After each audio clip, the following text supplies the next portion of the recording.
right.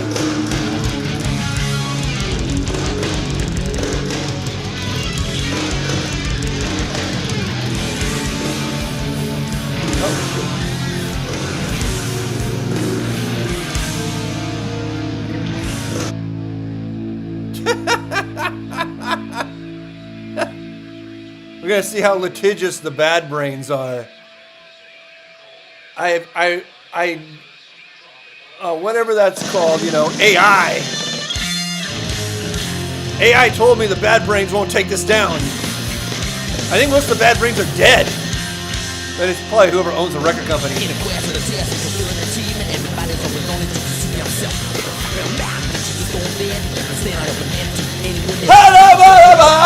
get rough.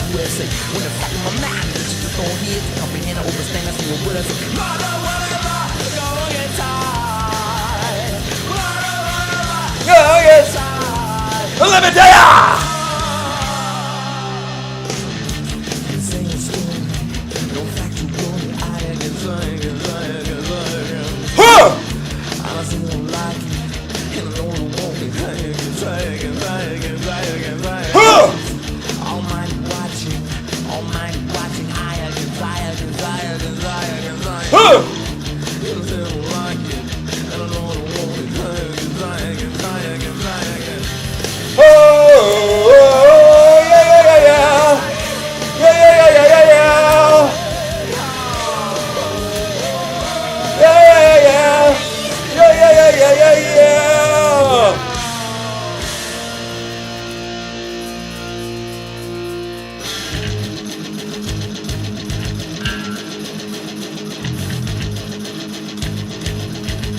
Got a jug of wine!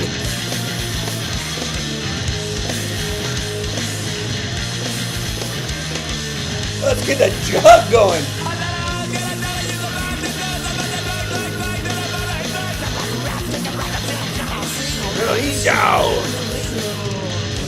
What you gonna do?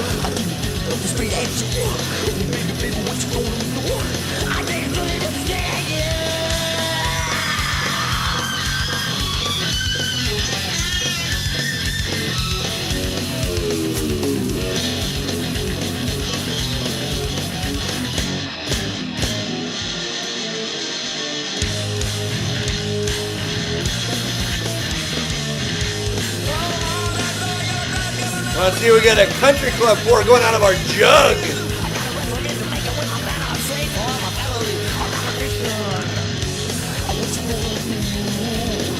Oh, that's a nice pour from the jug.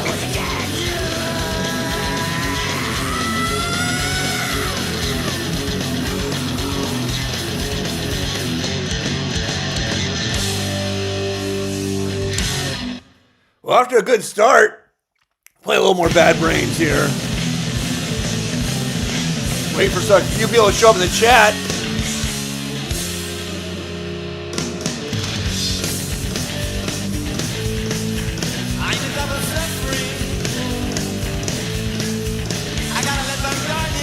Yeah.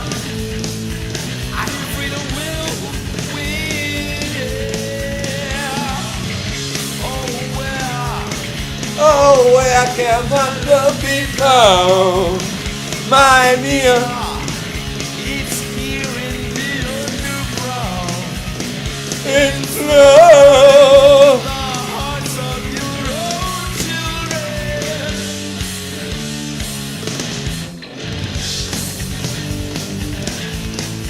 I never suffering.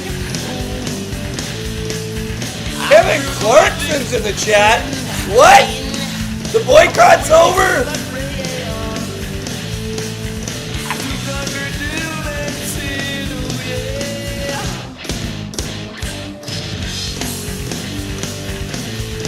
All right, phone lines are open. Go ahead and call in.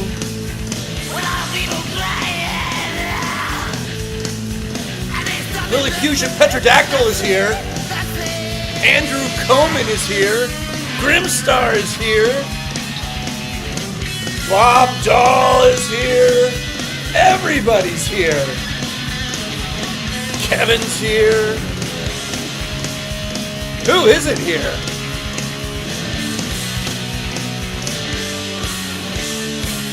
The bad brains are here. The jug of wine is here. The country club pour is here.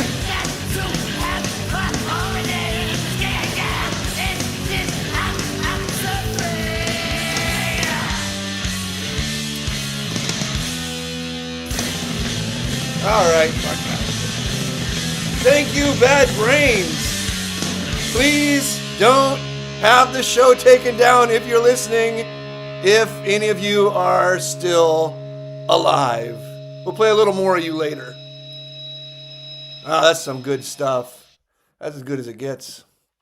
All right, feel free to call in. Phone lines are open, 516-259-9515. No topic is out of bounds. No holds are barred. No censorship. No call screener. Anything you like. And any topic. I don't care what the topic is. I have a topic if somebody wants me to just go into a topic without a phone call, but I usually like to take calls. I can talk about my own topics anytime I want, but I'd rather talk about what whatever the people out there are interested in. It could be gambling related, it can be stock market related, and any type of money, poker, whatever. I don't fucking know. Some things, if you want to talk about them, though, you're going to have to explain them to me first, because some of you guys have topics I don't know shit about. We're calling up and talking about fucking slot AP. I don't know that. I mean, I like to learn about it. I love to learn about it. But, I know about the Hoggly Woggly machine, the fucking flaming fucking sevens machine, the mighty buffalo. I don't know. I try to figure this shit out.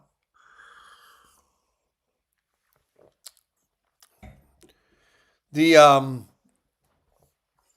topic that people had asked me to talk about, that they had DM'd me about, was this Brad Owen thing. It's like he sort of did like a goodbye cruel world tweet of some sort. And I did look at that and I had some thoughts, but I don't know. I'm a little afraid to get into it. I'm afraid that it's going to be taken the wrong way. Anonymous, you're on Pokersesh. Howdy. Oh, there he is. The world famous Grimstar. How do you know my voice like the back of your hand? Wacky. Well, you've only called in about 8,000 times, so I think I probably figured it out by now. I mean, you could try to... You don't have 8,000 episodes to call into. You used to call into the old show, I think.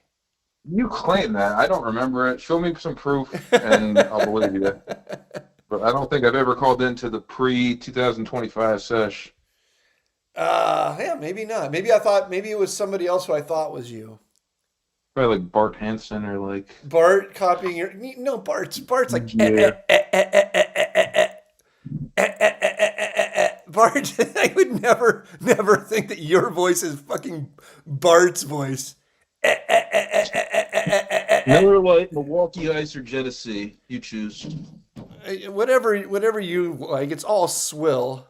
You're not drinking the nice wine out of a fucking jug. This is from the 100th anniversary of Doozy Vineyards.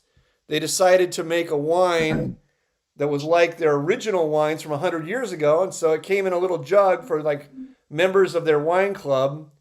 So I'm enjoying my little jug of 100th anniversary Doozy Vineyards wine. It's really good. It's a nice zin, very drinkable, very fruit forward. Zin, huh? I thought you said you don't do Zin. I love zin. What are you talking about? I don't like Zin white Findel? zin. I'm talking about the Zin packs for your, the gum to chew. The stupid chew thing. No, I'm not going to chew on a fucking patch. You're not going to call that Zin. Yeah, that's for people who have like an oral fixation, I think. They need something in their mouth all the time. Check me out for this Country Club 4. Come on, 1 sec. Ready? Okay, let's hear it. Let's hear it. Listen. Now here comes the 4. Oh. Your audio's getting much better. It's a smaller cup. Oh yeah, that was pretty good audio. I mean, if I didn't know that it was total shit, it actually sounds pretty tasty. I think if I use a smaller cup, it's better audio. You're figuring out everything. All It's right, more echo. all right, Grimstar. First topic. Orange Man. Huh? Orange Man. He's in the news. Your best friend. Yeah. What's the topic? I don't know. He's shooting off missiles and shit. You're not paying attention to world events?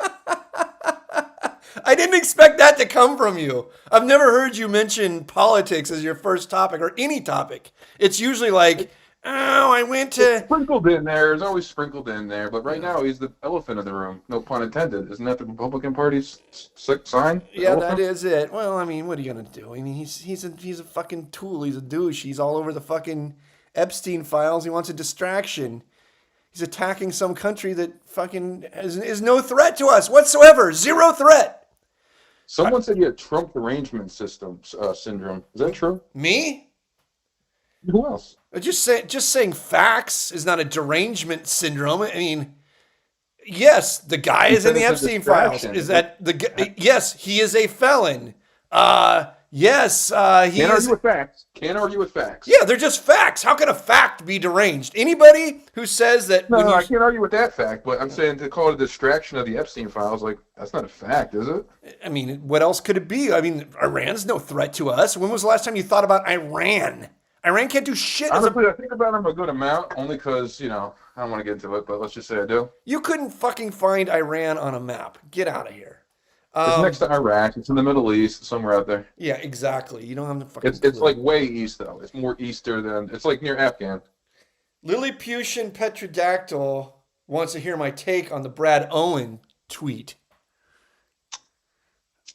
Is it the one you asked me to give you a take on? Well, I don't know. I was asking, like, I was trying to figure out where this tweet was, and then I did find it. Here, let me Said see he it. made $1 million, but it took him 20 years, and is it really worth it? That one? Yeah, that one. So I mean, we could talk about it. $1 million over 20 years, as you said before, that's cheeseburger money. yeah, but that wasn't really my take on it. Now, I'm That's my hesitant. take. I'm hesitant to get into this. The reason why I'm Do it.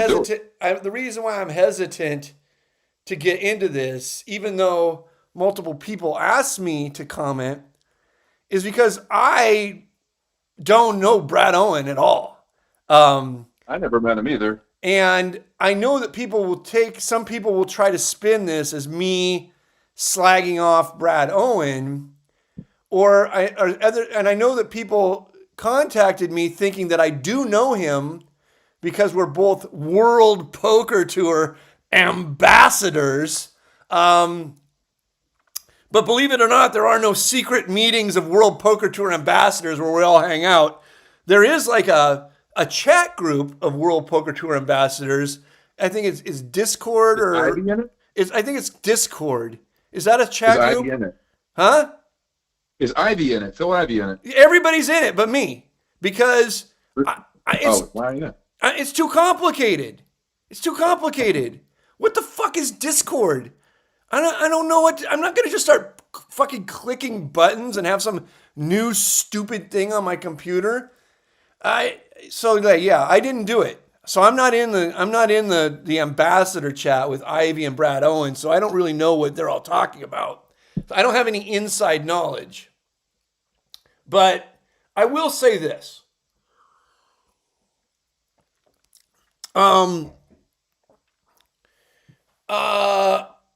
Listen.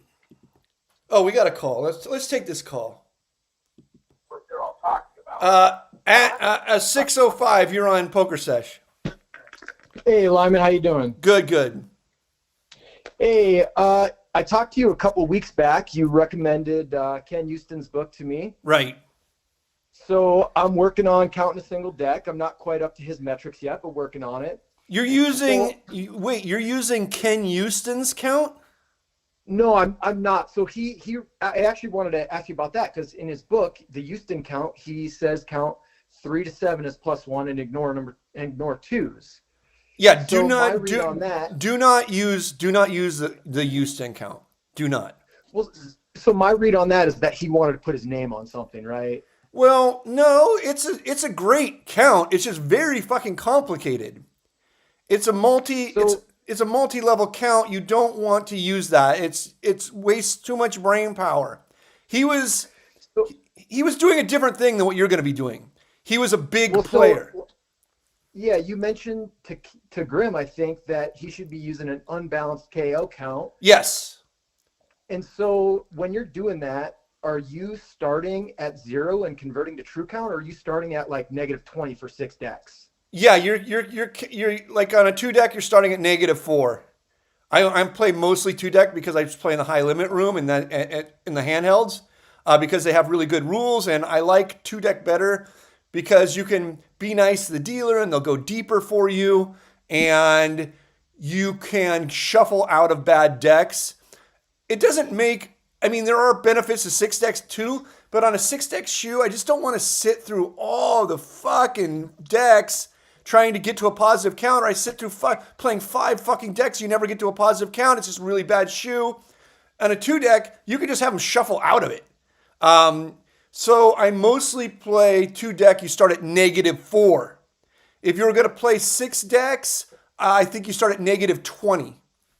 Right. Well, so Um, there's actually a single deck game in my local casino. The problem is, and I don't know whether this will be true or not, usually those single deck games in the local casino have horrible, horrible rules, number one. And number two, they have no penetration at all. They deal one hand and shuffle, deal one hand and shuffle, deal one hand and shuffle. Okay, so that brings me to another question too. So Ken Houston laid out this table that kind of shows the effects of playing with, different numbers of people at the table with you. Right. So what, to try and be a little bit subtle, and again, like my local gambling town has like fucking 8 casinos that offer blackjack. So I'm not trying to blow up anybody, right? I'm trying to, sit down, play for a while, have some fun, maybe make a little money. Right. So what would your recommendation be as far as number of people at the table? And again, there's like single deck or six deck. Those are the two options I got. Mm-hmm. And then also bet spread. Everything is $5 minimum up to usually 100 or 300. Okay. Kevin Clarkson asked, the point count last week was +1. Yes. I think the cards I gave was Ace, King, 5, 6, 7, Ace, King, -1, 5, 6, and 7, +1 in the unbalanced KO count. So the count would have been +1, which Grimstar got wrong, of course, because he isn't fucking studying at all, and he's going to have the greatest opportunity of his life in about a month. But anyway, as far as your situation goes, you got to go check out the rules on the single deck. You got to go check out the penetration on the single deck. You got to go check out and see if there's weak dealers on the single deck, because obviously if the rules were good and the penetration was deep, you would do single deck 100%. But that's like such a cream dream, pipe dream. I don't think it exists. There's too many card counters in the world for that to exist more than a short period of time if it was actually a positive situation. So really what you're going to want to do, tell me a little bit about this casino. Is it like a modern high-tech type casino, or is it a really like low-brow hole-in-the-ground type casino? Hell no. How, It's got how like sweaty is it? 3 blackjack tables, no tech, no auto dealers. Okay. It's got there is literally like wood shavings on the ground so people can spit their chew. Okay, But they perfect. do play 3 to 2, and you can. But the downside is you can only double on 10 or 11, and nothing else. Even on the six deck, you can only double on 10 or 11? No, on 6 deck they pay 3 to 2, and you can double whenever you want. Right. So on the single deck, you can double on 10 or 11, you can't double on anything else. You can split any pairs, Correct. split as many times as you want. Correct. And you can double after a split. On Except for aces, you only get 1 card. And you can double after split on 10 or 11 only. Correct. And how much penetration are they giving? So usually I'm playing when there's 3 or 4 people. They'll deal 2 and sometimes 3 hands. Yeah. It's Not often. They're not getting very deep. I mean, you might get 2/3 of the way through the deck. Well, that's if they'll deal and the dealer is cutting the deck on their own, meaning they aren't given a tool that tells them exactly where to cut. So they let the player cut, and then they throw in their card for when that deck is done. Yeah. Okay. So so you could tip a dealer and they could go a little deeper for you. Probably. Yeah. Okay. Yeah, that's a pretty interesting situation there. That is definitely a positive situation. On one deck, I think you start at, even with unbalanced count, you start at 0. So you don't even have to start at -4. I didn't play that much single deck, so I don't remember all of the strategy changes for single deck, but there will be some pretty fucking awesome strategy changes on single deck because with card removal, it makes some small strategy changes worth a lot more when there isn't just so many cards left of the same type of card left. I have an important question regarding single deck. Okay, hold on. I'm helping this guy out first. No, it's regarding this question. It will help us Okay, answer it. ask please. Do they let you burn a card before they deal? Do you see, and if they do burn, does it face up? Can you see the burn card? It's pretty hard to spook that burn card, but yeah, they always burn the first one. They burn, but no spook allowed? They don't face up it? Okay, No. Because Okay. a friendly dealer will, it depends on the house rule. Maybe a house rule lets you see it, maybe a house rule doesn't. okay. Listen, Grimstar, that was horrible. Nobody gives a fuck. No one gives a fuck about the first card, number one. Number two, asking them to show you the first card when they take it off is basically just like announcing your card counter. It's not something that fish do. Maybe 1 in 100 fish will ask to see the card come off. If you ask to see it, they will basically always show it to you. I think they might even have to in some states. But don't ask to see the fucking card if they aren't showing it to you. It makes no fucking difference, and it brings a lot of attention to yourself. You don't want to bring any attention to yourself. You just want to look like a drunk partying fish, okay? That's number one. So here's what you're going to do. If that single deck is the way you told me, that single deck is a pretty good deal. The thing is, you don't really want to play on the single deck game with more than like one other person sitting there, and really you would like to play it heads up, because you're not going, because the way that the penetration is going to work, and it's just going to be so much shuffling. If there's 3 people there, it's like deal a hand, shuffle, deal a hand, shuffle. Basically spend the whole fucking night shuffle. And if you get a good count, you're only going to get that count for 1 hand. You're never going to get that count for 2 or 3 hands, 4 hands, 5 hands, 6 hands.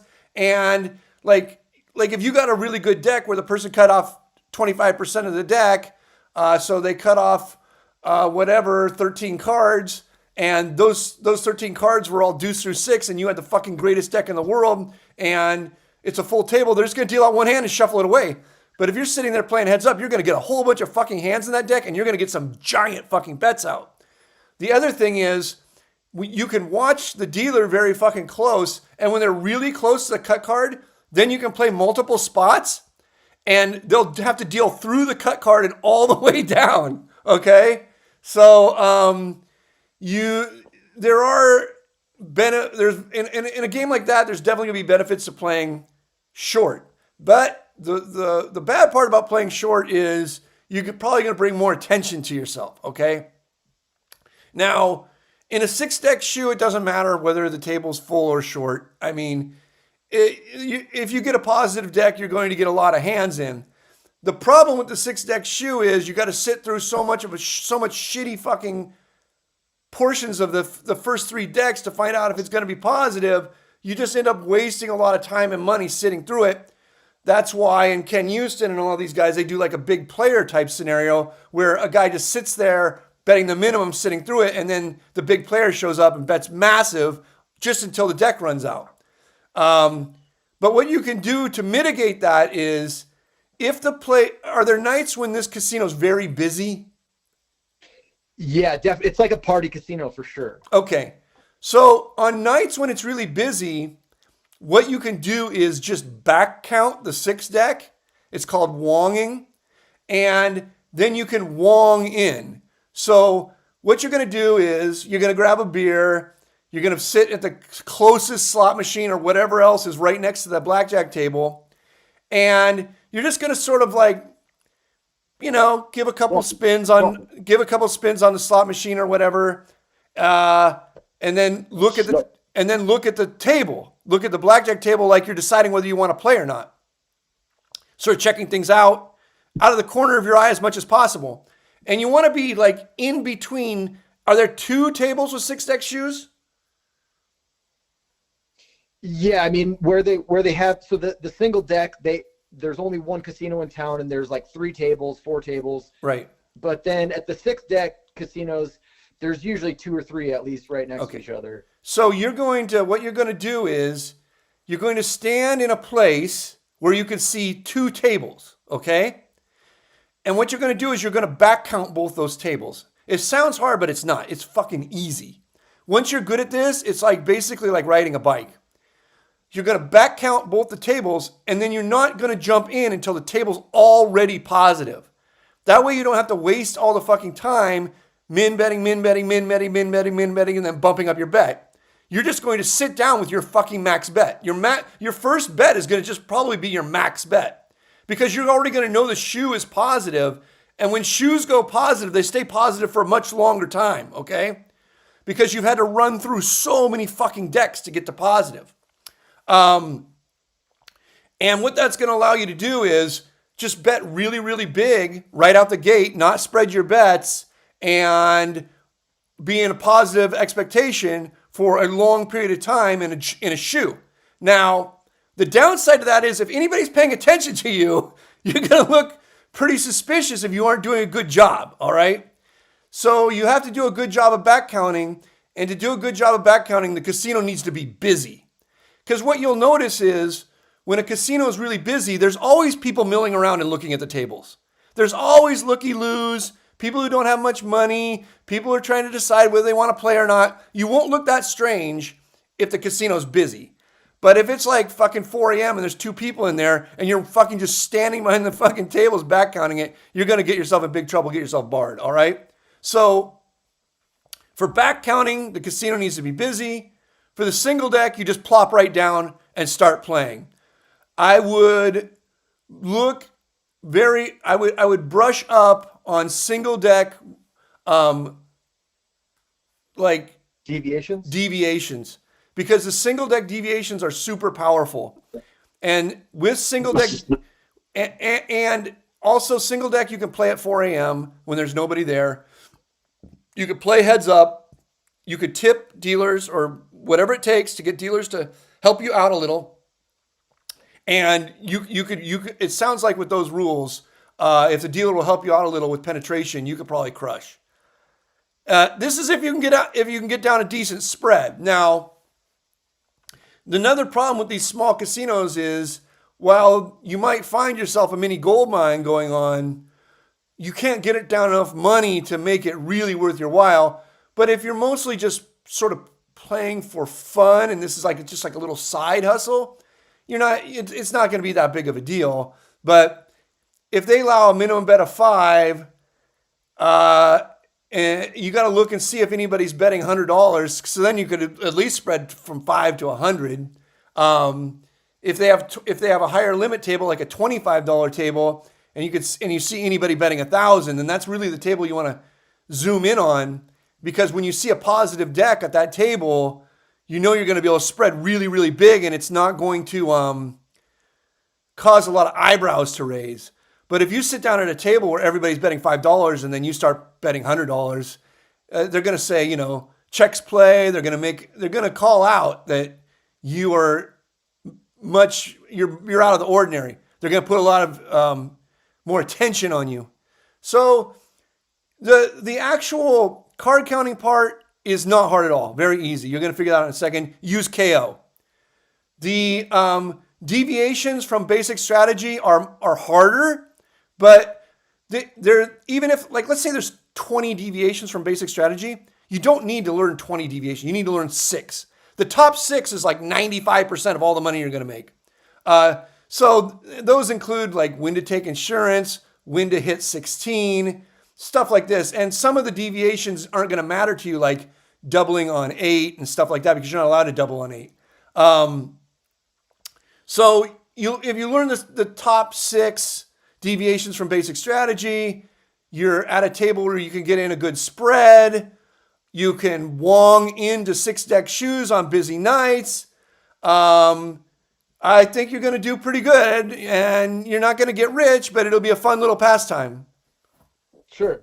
Well, hey, one more thing, Lyman. Yeah. The last time we talked, you had yet to go to Vegas for the Super Bowl. Right. And I told you I was going to be there for work. Yeah. I cruised through the Fontainebleau a couple times looking for you. Didn't see you, but I'm curious how was that trip for you? Did Mrs. Lyman go with you, and did you take any bets, or did you play any AP? Well, there was a reason that you couldn't find me. The trip got canceled, got scuttled at the last minute.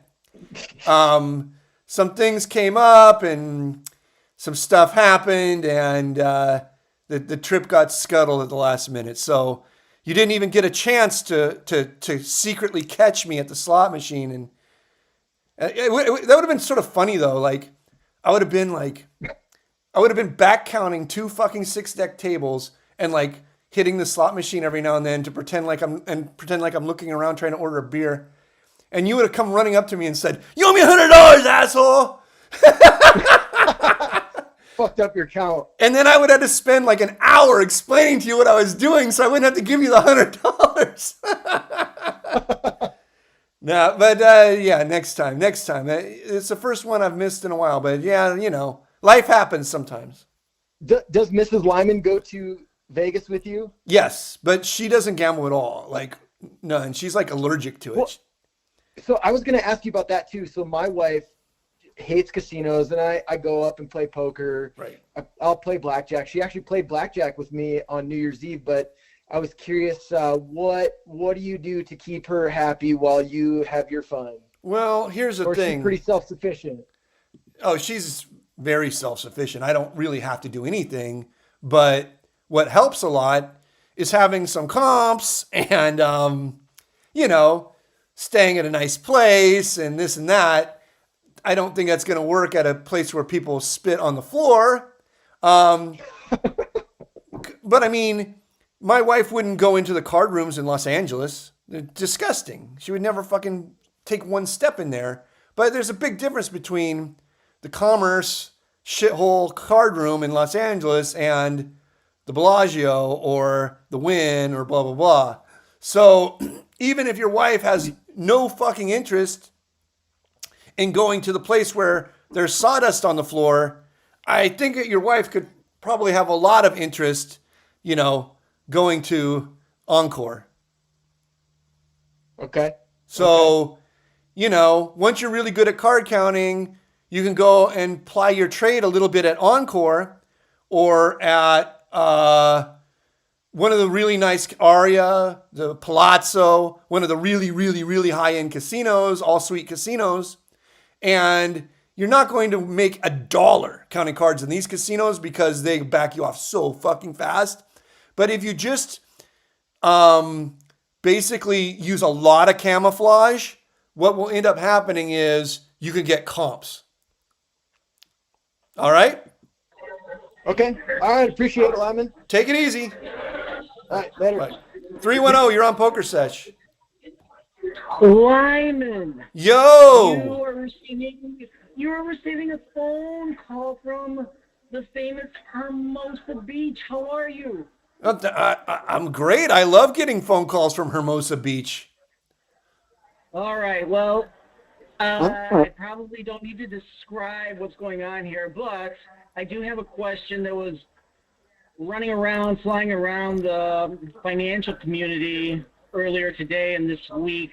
Right. And I'm going to frame it. I'd like you to frame it in terms of poker. So, a lot of guys and played with a lot of guys who have a pretty decent-sized poker roll. And what would you say is the over-under on the guys who do well playing poker and can afford to play big, Right. what is the over-under on the ratio of wife to girlfriend? Are they doing 1-3? Are they doing 1-2? Are they doing 1-4? What's the over-under in Lyman's world? What have you seen?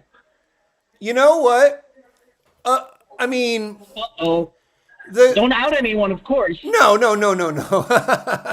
I'm not going to talk about their No. gumas. I'm not talking about the gumas. Oh. Don't out anyone. I'm not going to talk about the side pieces.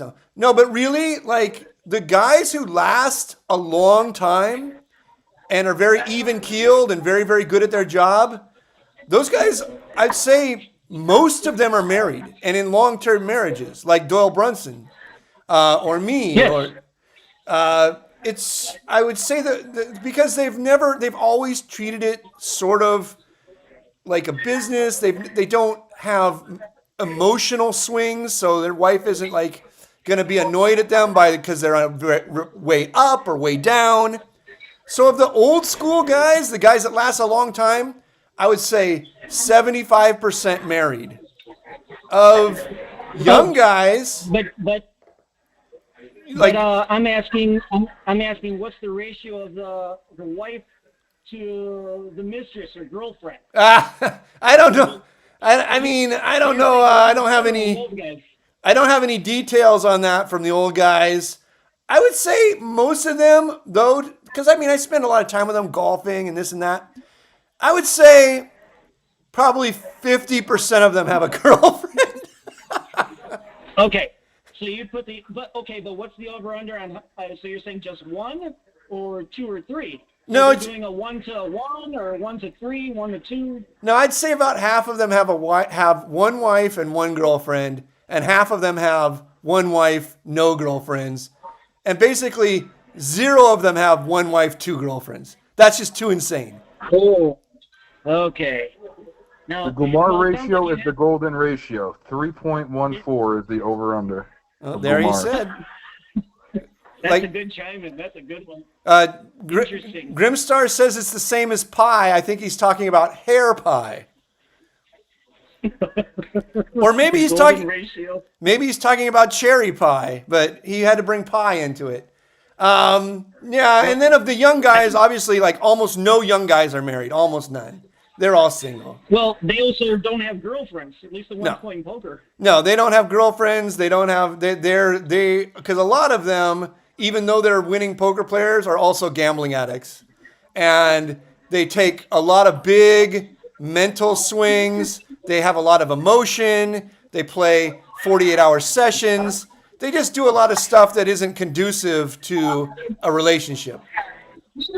Sounds like drawing dead. Yeah. Anything else, Hermosa Beach? I'm sorry? Anything else? Not right now. I don't want to take up too much time. I just wanted to ask you about the ratio. It's all good out here in HB. And hey, thanks for picking up the call. Maybe we'll talk. No problem.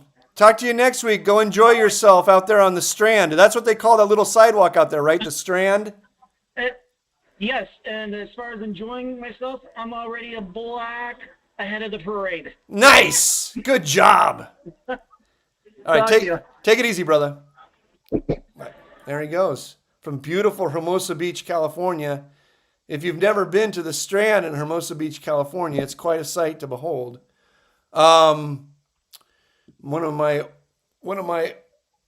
a guy I used to work with lived there, and it was wild. It was wild. We went out there a few times. It was wild. Let's see. People are coming, like Kevin Clarkson and Scott and Lilliputian. A lot of people are asking about Noodles now because Noodles missed his last bet. Two bets. 0 for 2. No, the one didn't count. It counts to me. No, but it doesn't count to me. I told him that one didn't count. So he only missed one bet, the Islanders under, and a lot of people lost a lot of money. And Gamblers have short memory. I think he has some explaining to do. Normally, by this time in the show, I This would is a have. formal summoning of Noodles. He said he would only show up if he's summoned. This is a formal summoning. This is a of formal Noodles. summoning. I want to know what happened. I want to know what went wrong. And I want this week's pick. I'm going to give him a chance. If he has a good explanation for what went wrong, I'm going to give him a chance to get back on the horse. 5 for 6 isn't horrible, but it ain't 6 for 6. Not even on the same planet as 6 for 6. He showed that he is human. He's not bulletproof. But, there could have been some extenuating circumstance. I want to hear all the excuses. And then I want this week's pick, and we're going to give him a chance to get back on the horse. Because we're not going to throw the baby out with the bathwater right now. Just missing one pick isn't enough to throw him out. But if he missed 2, we could be in big trouble. But we're going to give him a chance to redeem himself. Speaking of horse, I got a horse pick. Okay. No, I'm kidding. Actually, I don't. Yeah. But hopefully Noodles has a horse pick because I don't trust him in hockey no more, but I will trust him on a horse pick. But Gambler's got short memory. I consider that 0-2. Everything is all about the last, most recent feeling of dopamine and when the next one's coming. It's 0-2 as far as I'm concerned. Shalom. Well, I know. We know. Shalom announced. Listen to me. In the opposite direction. I already announced that his live pick didn't count because his live pick I knew was a disaster. I knew that as soon as I heard it. I knew it was a disaster. I tried to help him out.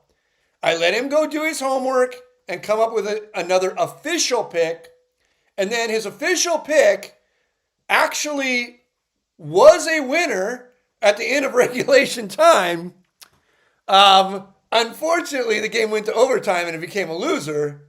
So I feel like we should give him another chance, but I want to hear what he has to say about it, and I want to hear what he's doing to make sure that it doesn't happen again. But as of right now, he seems scared to call in. So I have a strategy. I want to hear my strategy? Okay. My friend told me the strategy here. That's how you win all the money. WNBA, right? Yeah. It's all women. Yeah. You know how women work when they're in a gang together? Okay. All their cycles, the period cycles, get on the same time, Right. So the strategy is you find out when the period cycles is, and then you take all the unders when they're on the periods. Unbeatable, foolproof strategy wins every time. Okay.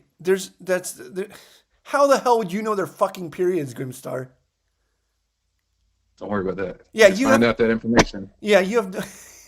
What you do? You just go around. You go to the game and during warm-ups and just start sniffing around. That's one way. That would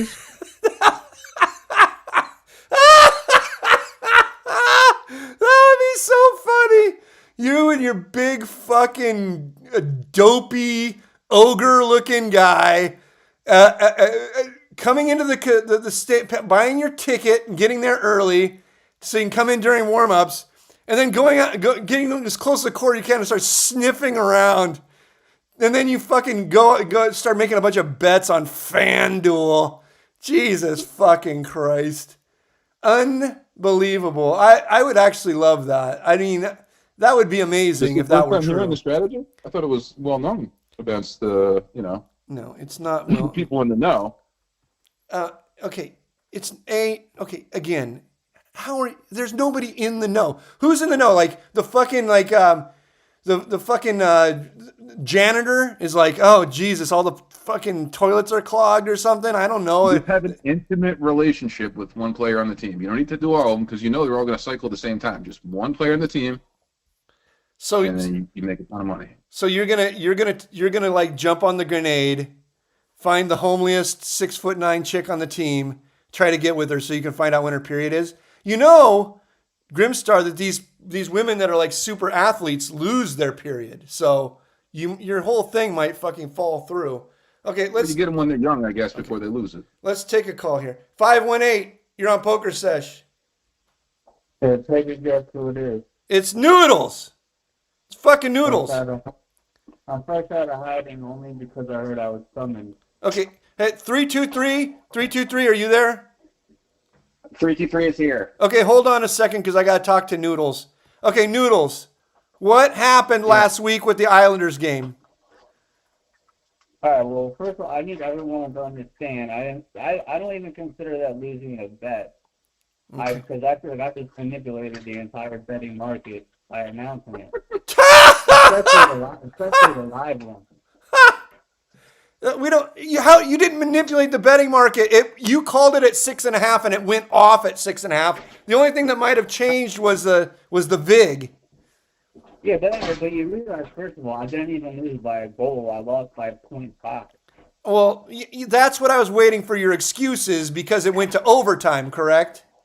I believe so. I didn't watch the game, to be honest. Okay. I'm trying to help you out. The fucking game went to overtime. You should be whining that you got it right, but the game went to overtime.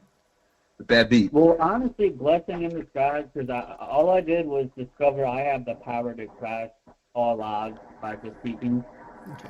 So now I just need to, you can't put me on the spot like the Creighton bet. You can't put me on the spot. I didn't put you on the. I didn't even want to know the Creighton bet. Nobody asked you for the Creighton bet. I asked you. I'm blaming Grimstar 100% for that one, to be honest. I mean, that's like some heat on me for that. Okay. It was like minus 400. Okay. Listen. Yeah, I stood up Grimstar. Listen. How the fuck was a minus 400 lose? That's okay. Noodles. We want your bet. All right, so this is my second excuse, is I'm being sabotaged on air by fucking Grimstar. Okay. Nobody can focus on a bet about the bat. Okay. Noodles, we need this week's bet. Okay, yeah, sounds good. You What? already know the routine now. I'll get back to you with. You gotta give me one more shot here with no sabotage from fucking Grimstar. Okay. Grimstar will not be allowed to speak while you're speaking, number one. But number two, you have all fucking week to come up with a bet. Why do you always need to hang up and then go look at them? Because it's just because I know a guy. I gotta get in touch with him. Last time I fucked up and did not get in touch with him, and I ended up losing by 0.5. Okay. So I need to get my. Okay, so you're gonna call back in what, like 15 minutes? Probably, yeah. Okay, we'll talk to you in 15 minutes. Yeah, and again, blame Grimstar for all that. No. Everything is Grimstar. Yes, as of right now, it's 100% Grimstar's fault. All right. Sounds good. Okay. Talk to you. Can you leave us with a dice strategy, please, for the road? Dice strategy for the road. Okay, don't Grimstar. Grimstar, do not bother him. He is our fucking golden goose. If you get in his head, he cannot think, and if he cannot think, he cannot pick games for us. Okay. Grimstar is already cursed. Yeah. Touche. Okay. Can't argue with facts. Okay, Noodles. We will talk to you in 15 minutes. All right. Okay, there he goes. The world famous Noodles. 323, you're on Pokersesh. Sorry to interrupt you berating your friends and homies there. Well, he's my friend for one more pick. If he gets one more pick wrong, he's dead to all of us. He's already dead to me. My question for you, we're going with Limon right now, right? Yeah, absolutely. How much do you miss the legendary North Hollywood 50-cent $1 blind mix game that used to run every single week? I do miss that game because it was like the only game that tiny that was also like vaguely dangerous. Like, dude, you had these fucking goofballs in that fucking game with like fucking all tatted up fucking like guys who like hammer nails all day or something, and they would fucking like want to like rip each other's throats out for like $6. I've been to games like 10 times, 20 times that size. Everybody's just chill.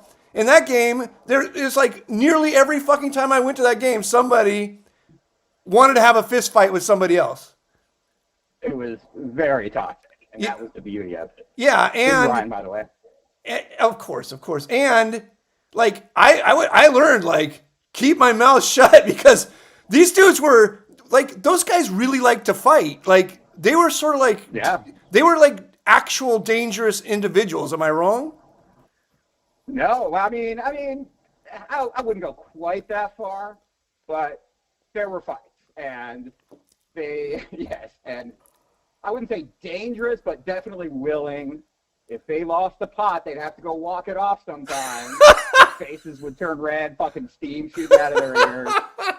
Let's not mention Leif by name, but of course, you remember Leif. Yeah, his arms were like 50 inches around. He had some big ass fucking tattoo on his bicep. Yep. That was Leif, right? Yep. And then there was Leif, and then there was Jeremy, who would just pick at everybody. Yeah. And he was actually probably the one who caused half of the torture and torment for all the hotheads who couldn't fucking keep it together. Yeah, that was.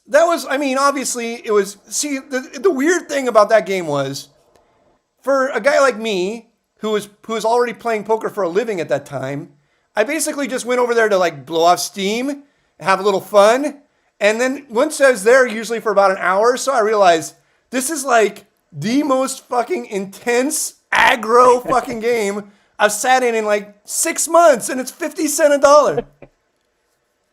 I think you were still doing something in finance at the time. Yeah, you were transitioning, right? They say. Because this was over 20 years ago, way over, right? No. Well, I'd say 10 years ago. 10 years ago is probably when the last one went. Yeah, but I'm talking about I never made it to the last one. I only went when it very first started. Okay, yeah, that was probably about 20 years. Yeah, ago. Jesus Christ. It was definitely like 20 years ago when the very first game started. But well, time to get a reunion. You told me that you would host a small game over at Tony's house, and if you do host a small game over at Tony's house, I'm more than willing to show up and have a little fun. I don't know that Tony's going to want a fist fight at his house, but who knows? You never know. Anyone? Is it worth asking anyone out there who's in LA if they want to play a mixed game? Anybody? Okay, ask. Go ahead. They can put it. They can put it in the comments of this show if they're interested in an invite. Hit us in the comments, bros and sisters. LA area. I mean, shoot. Maybe we'll up the stakes to $1, $2. I don't know. Let's get fucking crazy. All right. Anyway, all right. Second question. 516. Is that an homage to Jackie the Joke Man? No, it's not. World Poker Tour came up with that phone number. I don't know anything about it. That's the Bronx there. Use your finger. 516-9221. Maybe somebody at World Poker Tour is doing homage to Jackie the Joke Man. Or maybe they're just in New Jersey. Yeah. All right. Well, I've run out of material. Hey man, thanks for calling in, Ryan. That's nice to hear from you. And I do want to play in a small game again with you guys. That could be sort of fun. Oh wait, I do have another question for you. Okay. I know with all your robot shit, playing the best game, you have to enjoy some of the games more than the others. What mixed game do you enjoy the most? I don't actually like. I know that's not what you want to hear. If I was playing for real, like I made my living for all this time, I have no enjoyment factor really, other than winning. How about just recreationally? How about just for fun? If they're at all fun, are any of them even fucking fun to you anymore? I would say the actual poker games aren't fun, but the group can be fun. So if it's a fun group, it does, and everybody's having a good time and drinking and telling funny stories and making side bets on this and that. I don't care if we're playing Badoogie or Omaha or night baseball. It's all the same to me. All right, fair enough. I mean, if I was like gonna just like be a huge poker nerd guy and think about poker as chess or something. Are you not a huge poker nerd? Well, no, because I've never thought of poker as like a sport or like chess or something. For me, it was always just a way to like get money, pay the bills, this and that. I would much rather get the rake than playing the game. That's why I started fucking hosting the games. It was more fun. It was more fun for me to drink beer and bust balls and watch TV and get 40% of the rake than it was to actually play. I've always said if I was working in the casino industry, I'd want to be the house. That would be the most fun than gambling or anything like that. I much prefer just sitting back and once and I enjoying the had fruits. once I had the tiniest amount of poker fame, like basically like F-list poker celebrity, I immediately started hosting a game because I'm like, I can attract 9 people. No matter how fucking lame I am, I can attract 9 people and take my cut of the rake, and it's just so much better than having to play. But I mean, like I said, like if I was going to be like, oh, I love the competition of the game, and I like I like the mental side and the strategy, then it would definitely be Stud. It would be Stud. Oh, sounds good. Stud definitely has the most strategy and the most mental toughness it takes to play of any game. More Because than, less than, or equal to Raz. huh? What's that? More than, less than, or equal to Raz. Well, it's so. I mean, I Raz think is Raz is easier yeah. because you can represent. Like it's just way easier to represent a better hand. I think Raz is an easier game. Raz is a simpler game. Stud is a much tougher game, and there are just a lot of things that you need to know in Stud to be like a super Stud player. So like, just for example, like Isn't Super Stud a different game? who? No, a super Stud player, not the game Super Stud. Like in Stud, if a guy opens with, say a 6 of clubs showing, you have to understand whether that person could have 3 clubs or whether they always have a big pair in a hole. And the way you understand that is by how many clubs are out behind them and whether they pay attention to how many clubs are out behind them. So one guy who does not pay attention to how many clubs are out behind them opens with the 6 of clubs, he could have 3 clubs, or he could even have like 6, 7, 8. But if a guy who pays attention to how many clubs are out behind him and there's 2 clubs behind him, you can just basically 100% of the time put him on a big pair. And it's going to be a pair bigger than the cards that are out behind him. So like, once you get really good at reading people at Stud, it's very complicated and it takes a lot of time because that's like the simplest example I could give, but there's much, much more complicated examples of putting people on hands and pushing people off hands in the middle, basically whipsawing people, basically almost soft colluding with other players at the table because everybody knows what you need to do in a certain situation is get the draw out or get the weak made hand out when there's a made hand in a draw. So there's just a lot of thought and a lot of memorization that goes into Stud that does not go into Hold'em or Omaha. Definitely. So I that really would enjoy. I think my favorite game. Oh, go ahead. Finish. that would be my poker nerd game. What would be yours, Ryan? My favorite game to play is Deuce to 7 Triple Draw. Right. Maybe because I don't get a chance to play it that often, so it's still fun. Right. And interesting and good poker, and you can do a lot of pokery things in it. Yeah. You can definitely snow if the person will ever fold. Mm-hmm. And you can stand pat, knowing that if they've drawn and see if they draw, you can do a lot of interesting stuff. yeah, no, I like Deuce to 7 Triple Draw too. I even like it. I like all these games when they're played pot limit. The problem with Stud pot limit is the pots are just ginormous because there's an extra street. So you sort of have to play Stud limit.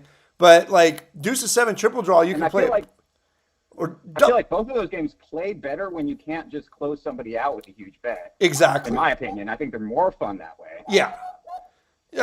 Absolutely. No, I mean, certain games are meant to be played limit. Certain games are meant to be played pot limit, like Omaha. Certain games are probably meant to be played no limit, like Hold'em. But yeah, I like mixing those games up. I mean, whatever makes people have a good time is what I like generally. Right. Did you ever get? You were saying actually on the new incarnation of this. I think the first episode. Are you saying they don't spread Stud as cash games anymore down at like the Bike or the Commerce? No, Stud does not exist anymore. It is gone. Wow. That's what I started with when I was 18, and I went down to the Commerce the first time. I was too scared to play Hold'em because I didn't really know it. Yeah. I started playing Stud because I just understood it. Right. Stud's completely gone. Yeah. Low ball is completely gone. Doesn't exist anymore. Wow. Omaha. Wow, 8 to 5 too. That was still. Yeah. That was still in its final breath, but there would be like a couple Ace to 5 lowball tables going, probably. They were like playing lowball up until maybe 3 years ago. They started like every other week having like 100th birthday party for somebody in the game, and then that person would be dead. and the game, like some people say, the game died. Like the lowball game like literally died. Everyone's dead. So there is no lowball anymore. The guy's sitting there with the racing forum, watching the horse races and playing lowball. It does not exist anymore. It's amazing. That was you probably know, but that was the only game that was legal, right? Only draw games were legal. Right. When poker was legalized in California.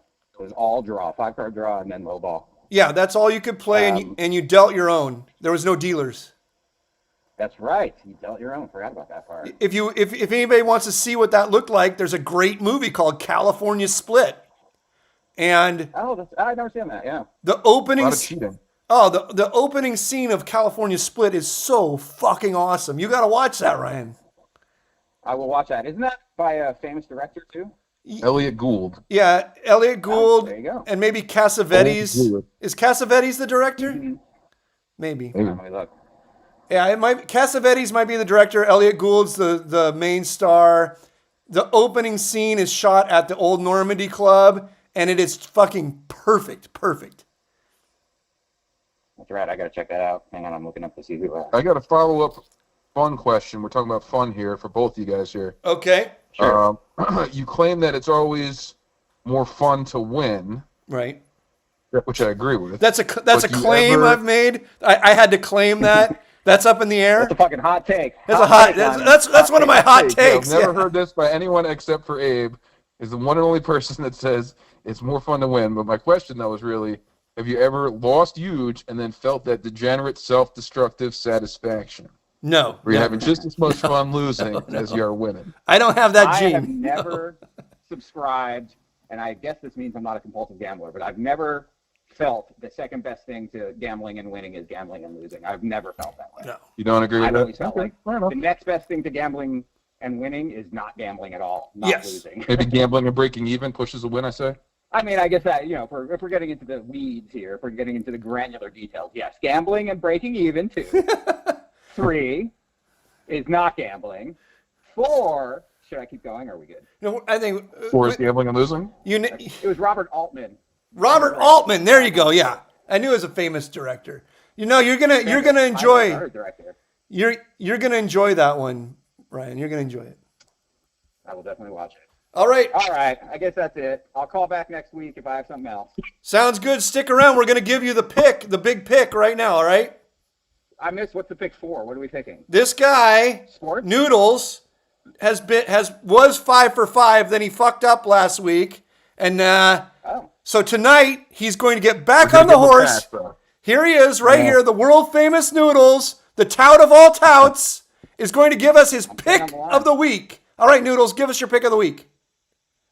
All right, so you're aware that I'm very good at these future bets, right? Like I hit the coin toss of the Super Bowl. Yes. No, we're doing profits. That's a future? This is what I got for you. I got March Madness. It depends how patient you are. We aren't paid. No, Noodles. No, I'm vetoing this pick already. You can't give a pick that happens a month from now.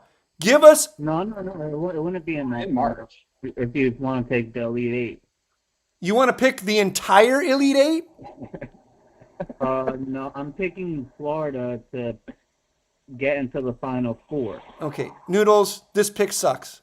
I want a pick. No, how about this? If I lose this pick, you can block me, ban me for life. No, I don't want to block you and ban you for your life. I want you to give us some. I want you to give us actionable information, Noodles. This is not actionable. This is so far in the fucking future. We could all be fucking dead by then. Give us. It's too long to ban. Yeah, Sooner than that. No, March 18th. Noodles, I want you to go back in the lab and then call me back 15 minutes from now with a pick that happens like the Islanders game. Tomorrow, the next day. Something like this. All right, so you need it to be a weekly pick. A weekly pick, correct. I don't want to fucking know. That being said, for all your listeners, go ahead and book Florida to make the Final Four. Book Florida to make the Final Four. Hey, Noodles, who do you got in the next Winter Olympics on a big slalom? Who you got on the big? How impatient are you guys on the West Coast? We get shit done around here. We aren't like you fucking dipshits fucking living on top of each other in New York City. We have to get out and do things, all right? I got a futures pick. Can I announce my futures pick? Okay. On the East Coast, we maxed it out. Okay, Noodles, call me. Listen, Noodles, I'm going to tell you something. If you would have been 6 for 6, I would accept this futures pick because... How do you not understand that taking heads on the coin toss in the Super Bowl is legendary? On top of that, I hit the Olympics. Okay, I know. Okay, the only reason I'm talking to you is because you hit your first 5 picks, okay? Then you fucked up the 6th pick, so now you need to give us a 7th pick that happens in our lifetimes, okay? That's number 1. Number 2. 6, 7, 6, 7, 6, 7, 6, 7. Grimstar, I don't know what the fuck that means. Okay, now, Noodles, I'm telling you something. If you would have gotten the Islanders game right last week, I would have accepted this future because I would have said to myself, this guy has gotten every pick right. I have to give him a little leeway. He might be a savant. But because you got the Islanders game wrong. Like you said, game went to overtime off by 0.5. Okay, yes, that's why I am giving you a little bit of leeway to give another pick, but it has to be a pick that happens that's actionable, that happens before the next show. You can't give a pick that happens after the next show or we cannot talk about it. So it has to be a pick. All right. That makes sense. Okay. That makes sense. But I mean but this is straight. That would be a plus 160 bet. Okay. Yes, everybody heard that bet. The line is changing right now as we speak. Now, has anyone ever told you, Abe? Has anyone ever told you you're the Howard Stern of gambling? I'm sure somebody has, and I'm sure that would make Howard Stern want to puke. We are the whack pack. You guys are the whack pack, that's for damn sure. Don't let me with crackhead Bob over there. Not Ryan. Ryan's not part of the whack pack. Ryan's fa-fa-fo high. All right. That's Robin. Robin. Slowly. Okay. Right, I have to call back now with within 7 days. Yes. 7 deadly sins for Abe. Yes. Thank you. He keeps crowing about the coin toss, but my cat has a 50% chance of picking that right. Don't rain on Noodles Parade. I mean, shouldn't that I don't know that counts for full credit. I don't think Noodles has a lot to look forward to. I'm trying to help him out here. All right. All right. Sorry. Victory, duck. I got a futures pick. You ready for it? Okay. What is Listen it? to this one. Okay. World Series. Yeah. New York Baseball? Yankees You're taking the win Yankees. Game 7 in a walk-off grand slam. What kind of odds you give me? Plus money odds. Come on, baby. That's my futures pick of the year. All right, I'll give you. What kind of plus money odds you got for me on that? Game 7 World Series walk-off grand slam for the win. New York Yankees in the Bronx, baby. Yeah. Make book on that, Abe. What do you got? Oh, Give me a line here. Give me plus money on this. Man, wow. I'm gonna have to give you. I mean, that's obviously you're making a very detailed pick, so I have to give you some pretty long odds. I'll give you Victory. I'll give you plus 250 on however much you want to put down. Plus 250. Give me a break, then. Okay. All right. Thank you, Ryan. I'm sorry that you were exposed to that. No, this has been the highlight of my month. All right. Hopefully I'll see you at Tony's place, or are you calling next week? All right. All right, we'll figure it out. All right. Bye. Later, brother. Later. There he goes. The famous Ryan. I used to play sometimes, like you guys heard. I used to go to his home game about 20 years ago and watch very, very angry men get in fistfights over $6 pots. You ever met Matt Marfiotti? He used to go as ADZ online. He was a crusher on Pokersesh. You know that guy? You ever met him? Matt Marfiotti? I've played with him at the Commerce, but I mean, I wouldn't consider it. You did play with him at Commerce? Okay. Yeah, I played with him. So you know what I'm talking about? Yeah. Rest in peace. He died via suicide or something. I don't know what the story is. I don't know if you know the story. I met him once or twice myself. He gave me a lucky rub on my haircut, and there was luck involved on both of our parts, I think. But he suey-sueyed out the roof accordingly, and a New Jersey 30-story window. Yeah, I don't know how well you know him. I didn't know him too well, but I think if someone's got a Ouija board in the chat, oh God, this. I'd like to get in touch with the spirit of Matt, the ghost of Matt. I want to know, did you jump? Or did someone toss you? Because his last Instagram post is sketchy. You seen that? It says, this guy's going to abduct me. Right. Whatever. And then poof, he's gone. That's like Durr. Remember he was saying that like the aliens were after him or something. The government was after him. He was texting J.D. Vance to try and like get him out of like the Heathrow airport. You know what? A lot of poker players go a little bit fucking crazy. There is a lot of suicide in the poker community. I think it was the Jamaican shower posse he was saying is after him, and Drake and the shower posse. If anybody has a Ouija board and they want to call in after contacting Matt Marfiotti and tell Grimstar he can and talk to Grimstar. So here's what you have to do. You have to get your Ouija board out. Okay, listen to Matt Marfiotti, okay? You gotta get your Ouija board out.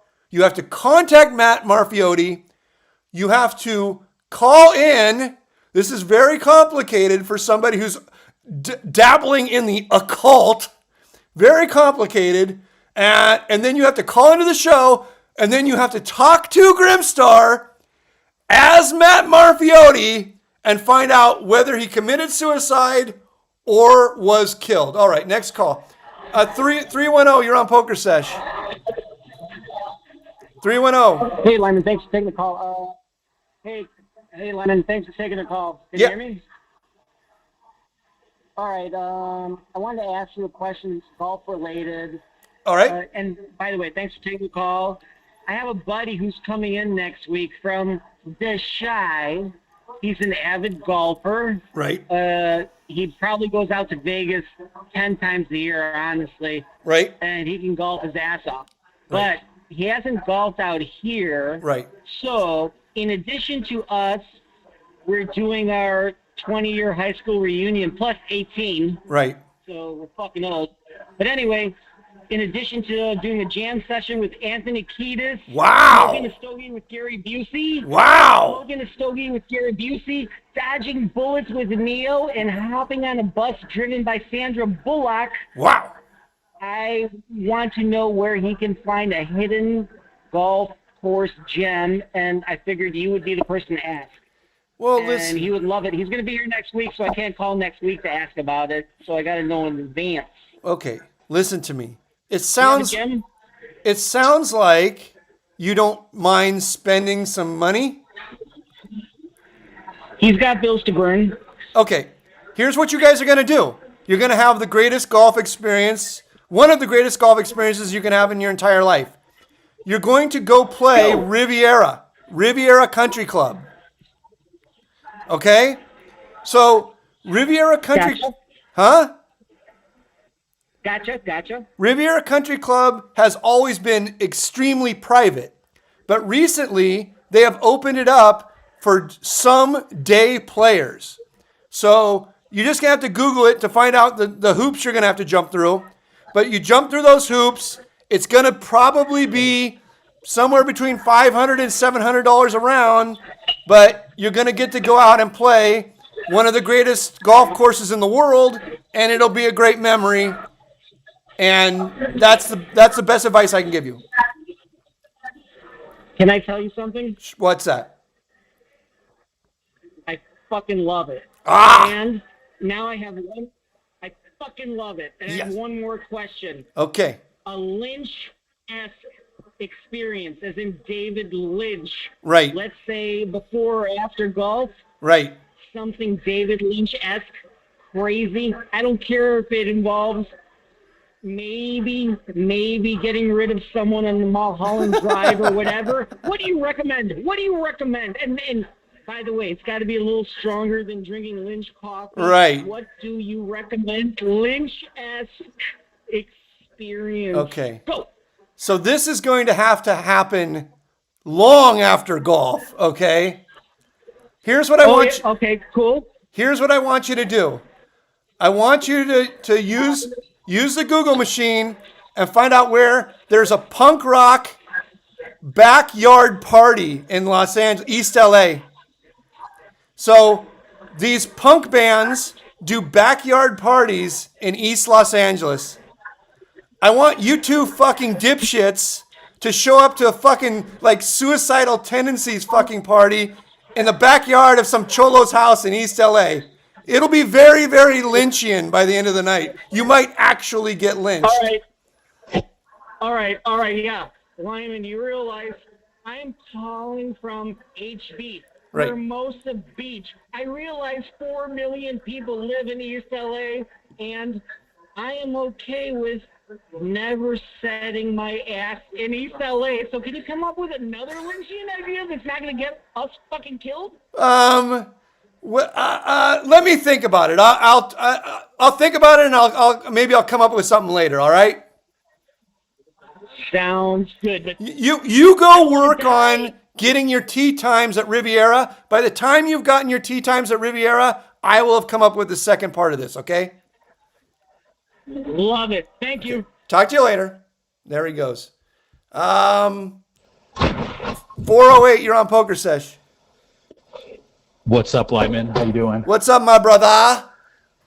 Hey, I kind of missed the beginning. What were you sipping on tonight? I got this big. I was just about to refill. I got this big jug of wine. It's the 100th year anniversary wine for club members at Ducey Vineyards. So nice. They celebrated their 100th anniversary by making a wine that was like the wines they were making 100 years ago in the jug. So you can see it on the screen here. So I got this nice big jug of red Zinfandel from the 100th anniversary.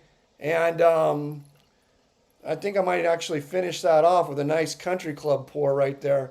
I think I might actually finish that jug off with a nice country club pour. What's up, 408? There we go. Hey, I just have a question. I'm not sure if you're really too familiar with this world. Does LA still have what was it, corporations at their table, or not anymore? It's been a while since I played down there. Well, you on know, table games. This is very interesting. According to everything that I can figure out from talking to people at the casino and reading everything I could online, on April 1st, there will not be corporations anymore. What I'm being told is on April 1st, it's going to become a free-for-all again. And it's going to become like a mini gold rush. Anybody will be able to go in and bank any game again without getting thrown out of the casino. They can't unretire. They can't bar you anymore. Are you asking if I'm going to unretire? You know, yeah. I almost am thinking about unretiring, and it's not because of the money. It's because it's going to be fun. I know for a fact that the hold on Ultimate Texas Hold'em on a good game on the weekends is over $200 an hour. So it's going to be fucking wild. It's going to be really fucking interesting, and I just sort of want to be there to see it. It's not going to be for the faint of heart. It could be dangerous. I'm not even joking. When you got that much money available, it could be dangerous. You're going to have to watch your back in the parking lot. I don't think, but the Asian gangs are not going to bank Ultimate Texas. The Asian gangs are all going to bank Pai Gow and Baccarat. So, like, I think you're basically going to be fighting with white nerds over the Ultimate games. And the Ultimate games are actually where I think all the money is, because your Are advantage. Italians white nerds? Huh? Are Italians considered white nerds? Yeah, well, at this point, yes. Or does Maybe Italian fall in the like mixed category? 100 years ago, Italians weren't white nerds. Okay, now Italians are white nerds. Everybody, back when you guys weren't allowed in like a polite society, you were pretty gangster. You know, like same with Irishmen. But now You're all just white nerds. So like, I'm gonna have to like, I might have to fight with. You might have to fight with a couple white nerds at the ultimate games, but the ultimate games are where you're gonna want to be. Yeah, because okay, so I'm up in Northern California, and from what I was seeing is I've been seeing guys sitting at table, 6 figures deep who I've never seen before. Right. Whether it be white guys, Asian guys, and they weren't doing too much banking on Ultimate. What you would see a lot of is a lot of Blackjack and a lot of Baccarat, which I found very surprising because I thought the variance is super high, and I assume that what it looks like they're doing is they're trying to clean up on bonus bets, yes. whether it be the Dragon. It's all bonus 200 bets, to 1. And so that makes a lot of sense. And on top of that, it does look like they are whale chasing. Yes. They are trying to chase and bank tables that are occupied, that are lively tables. Yes. However, I've been seeing them every now and then. They get whacked, because especially if the game runs hot, you hit a couple of Dragons or a couple of these 200 to 1. Right. I can't imagine, is this actually a profitable venture? Because they still have to pay per every player spot. And I'm just wondering, is the variance actually worth it? Oh, it's super profitable. Now, yes, you've basically sussed it out. The only way to make money banking Baccarat is to bank the bonus bets, which, is the Golden Frog and the fucking Dragon and the Double Dragon, all this stupid shit. The VIG on those bets altogether is something like 13%. It might even be higher. It's insane VIG on those bets. But the variance is through the roof. And because they deal two dragons per shoe, okay? So you're gonna be paying out 40 to 1 twice a shoe. On average. On average or guaranteed? On average. On average. Yeah, and if you're whale chasing too, where the base bet is 100, like I've seen these guys get clipped for like 14 to 15K hands, and I can't imagine that the other hands that they're winning in between is enough to even make up for that. I'm a little confused. Oh, they're making up for it. They're making up in spades because you got to remember something. It doesn't really matter. Everything just goes to the long run. Every single time somebody bets 100 on a Dragon or the Double Dragon or the Golden Frog or whatever the Panda, whatever it comes out to, depending on the pace schedule, you're making 10%. Let's just say 10%. So every time they bet $100, you make $10. Every single time. It doesn't matter whether they lose or they win. You made $10. And as long as you can bank enough bets, you're going to get into the long run and you're going to make a lot of money. The problem is if a guy hits 8 Dragons in one shoe and you go broke, then you're never going to get in the long run. So the guys who bank Baccarat are usually a part of a team, and that team usually has $1 million. I knew one team banking Baccarat, and that team had $1 million. So if you have $1 million and you got 3 guys whale chasing, you're just going to end up with all the money. The 1 year, that team that was banking with $1 million and 3 guys, 1 year they made $350,000, and then the next year they were up $600,000 when they got banned from the casino. So there's just a mountain of money in it. It's crazy amount of money. So over, like a 19th month or 20-month period, they made $1 million. They doubled their $1 million bankroll. 3 guys, just 3 guys. So it's crazy money. But your average person will never be able to take that variance. That's why your average person wants to play at a game. See, because in Baccarat, your actual advantage on the betting in Baccarat, not the bonus bets and the side bets, your actual is nothing. Is less than 1%. It's fucking pennies. You make pennies on people betting player or bank. But in Ultimate, it's completely different. Your advantage on just the regular straight bets is probably over 5%, because most people play so badly. They're not doing anything they're supposed to do. They're not 4Xing ace 4. They're not 4Xing king 5 suited. They're not folding ever. They're on the river. They're not doing anything right. They're making a million fucking mistakes, and so you're operating at a huge advantage. And the other thing you have to remember about Baccarat compared to Ultimate is Baccarat You hit the dragon, it pays 40 to 1 in general, depending on the pay scale. Okay? Every single Baccarat player is going to look at you when you sit to bank and make sure you have 40 to 1. Every single one. There's a 0 fucking percent chance that anyone will bet if you cannot pay all the bonuses, okay? 0%. Not even 1%, 0%. But in Ultimate, the top bonus is if you hit a Royal. That pays 500 to 1. Absolutely no one at the table, not even one fucking person, is ever going to look to see if you have enough to cover 500 to 1. No one's going to look because it happens so rarely that it just doesn't enter their mind, right? So then they go put out a $100 bet. They never check to see whether you have $50,000.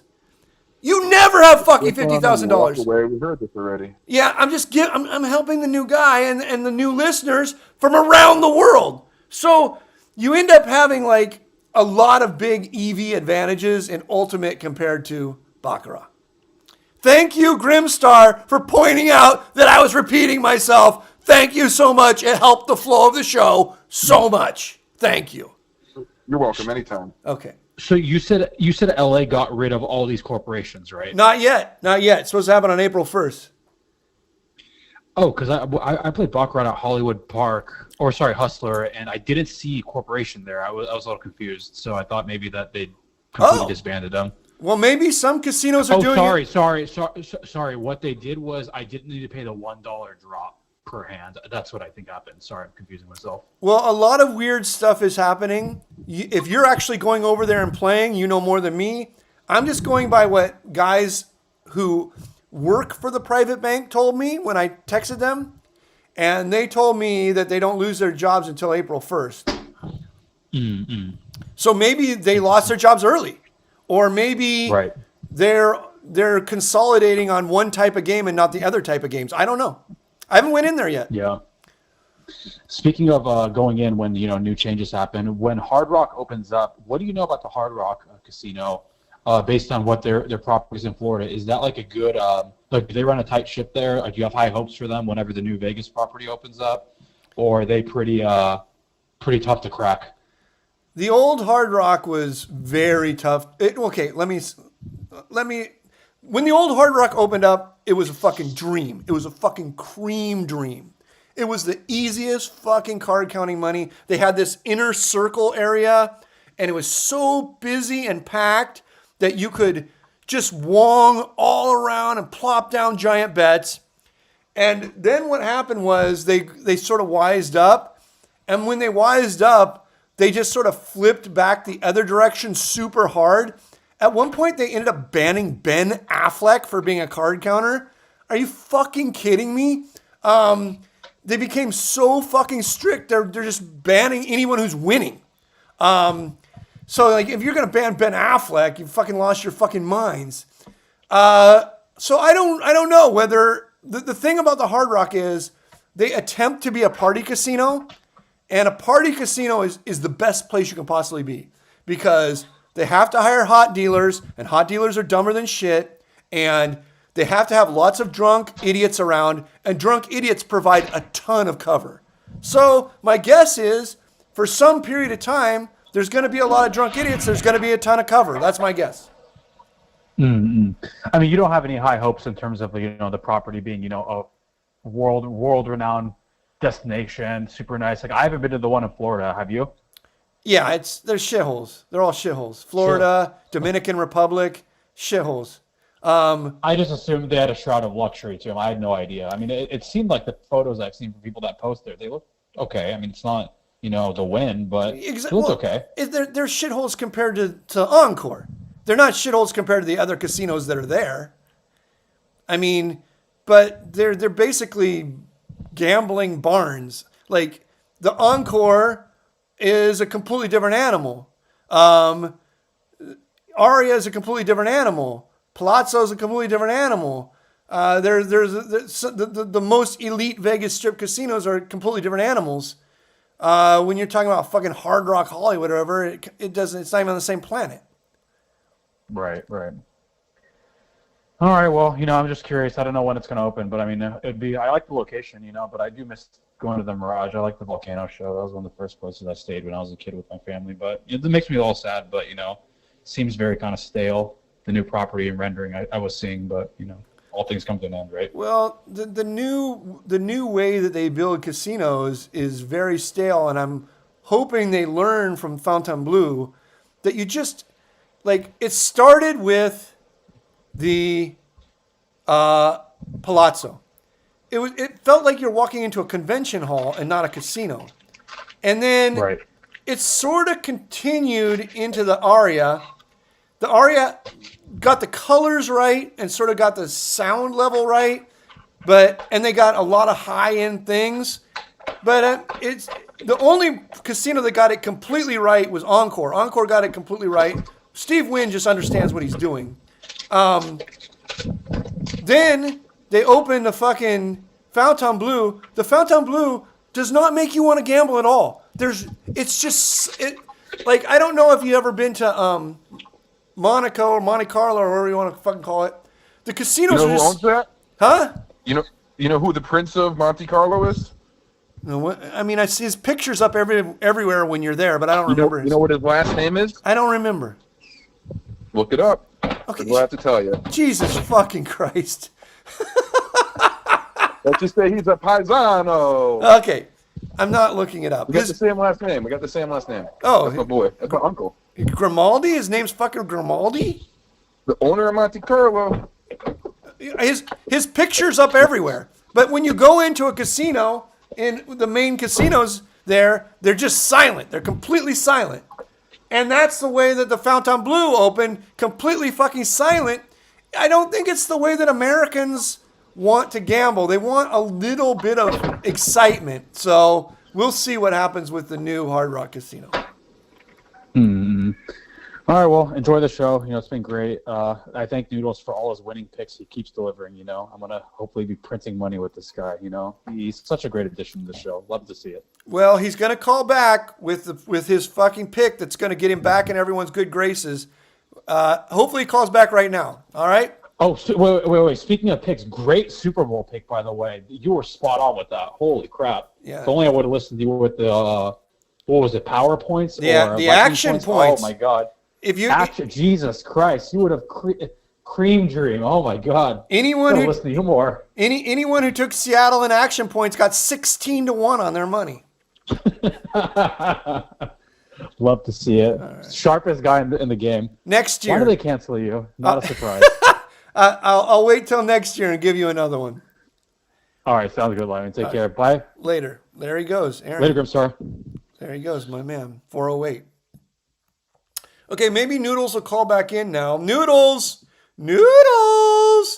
Call back in, Noodles! We want Never gonna give you up. Never gonna let you down. Never gonna run around and desert you. Never gonna make you cry. Never gonna say goodbye. Never gonna tell a lie and hurt you. Keep going. I'm gonna give you up. Get it out of your system. Keep going. Get it out of your system. No, that's it. Okay. Let's see what's going on in chat. What's this guy, Andrew Kuzman asks, what's the story of that pick online, you sitting with a literal mountain of chips? Well, I think there's more than one of those, but I'm guessing it's my profile pic on Instagram. That was when I started hosting the Pot Limit Omaha game at Bicycle Casino in 2011, maybe late 2010. I told the 2040 Omaha players from the Commerce to come over and play in the game at the bike. And they said, we're not going to come play in a game at the bike because there's no money in that casino. And I said, I can guarantee you there will be people sitting with a $100,000 in the PLO game. And they said, you can guarantee somebody's going to sit with $100,000? I said, yes. So I had to sit with $100,000 to make sure that I wasn't a liar. So that's that stack. The other one is me with $500,000 in chips. And that's a different story about safe deposit boxes and this and that. Scott WM says, I cashed 100 on his Olympics bet and his Super Bowl coin toss. And then he says, Hidden Gem Golf Course in LA. There are no Hidden Gem golf courses in LA. That's why I said to go to Riviera, because Riviera isn't a hidden gem, but the knowledge that you can play there is a hidden gem. Almost nobody knows that you're allowed to play at Riviera as just a square.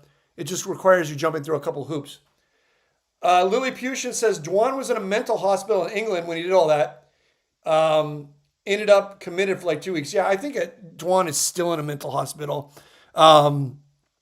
He posts some fucking wacky ass fucking shit online. Like his brain is semi-fried. Like there was like I saw some like little clip of Ivy saying that he bet Dwan $1 million he could be a vegetarian, and then he had to buy out for $150,000. And I was just like, that was Dwan he bet? I seen that. I didn't know it was Dwan he bet. I thought it was just someone. And I was just like, how can you bet Dwan $1 million? Dwan doesn't fucking have $1 million. Like, I mean, I don't know. It seemed very weird to me. Scott says, I met Noodles at Hillcrest. Hillcrest is where you would meet Noodles. That is true. Let's see what else we got going on here. I met Noodles at a pizzeria called Paisans, for real. True story. Ask me how I met Noodles. I met him at Paisans Pizza. Nice. Andrew Kuzma says, I still want to know the story on Limon with the mountain of chips, but how much you paying for a social media director, 1-2 posts per week, based on how funny you are? I will pay my social media director, I don't know, I'll give him my home phone number. That's all you're going to get. Just like Kevin. You can have my phone number. You can bother the fuck out of me. That's as good as it's going to get. That's worth its weight in gold. It's literally worth its weight in gold.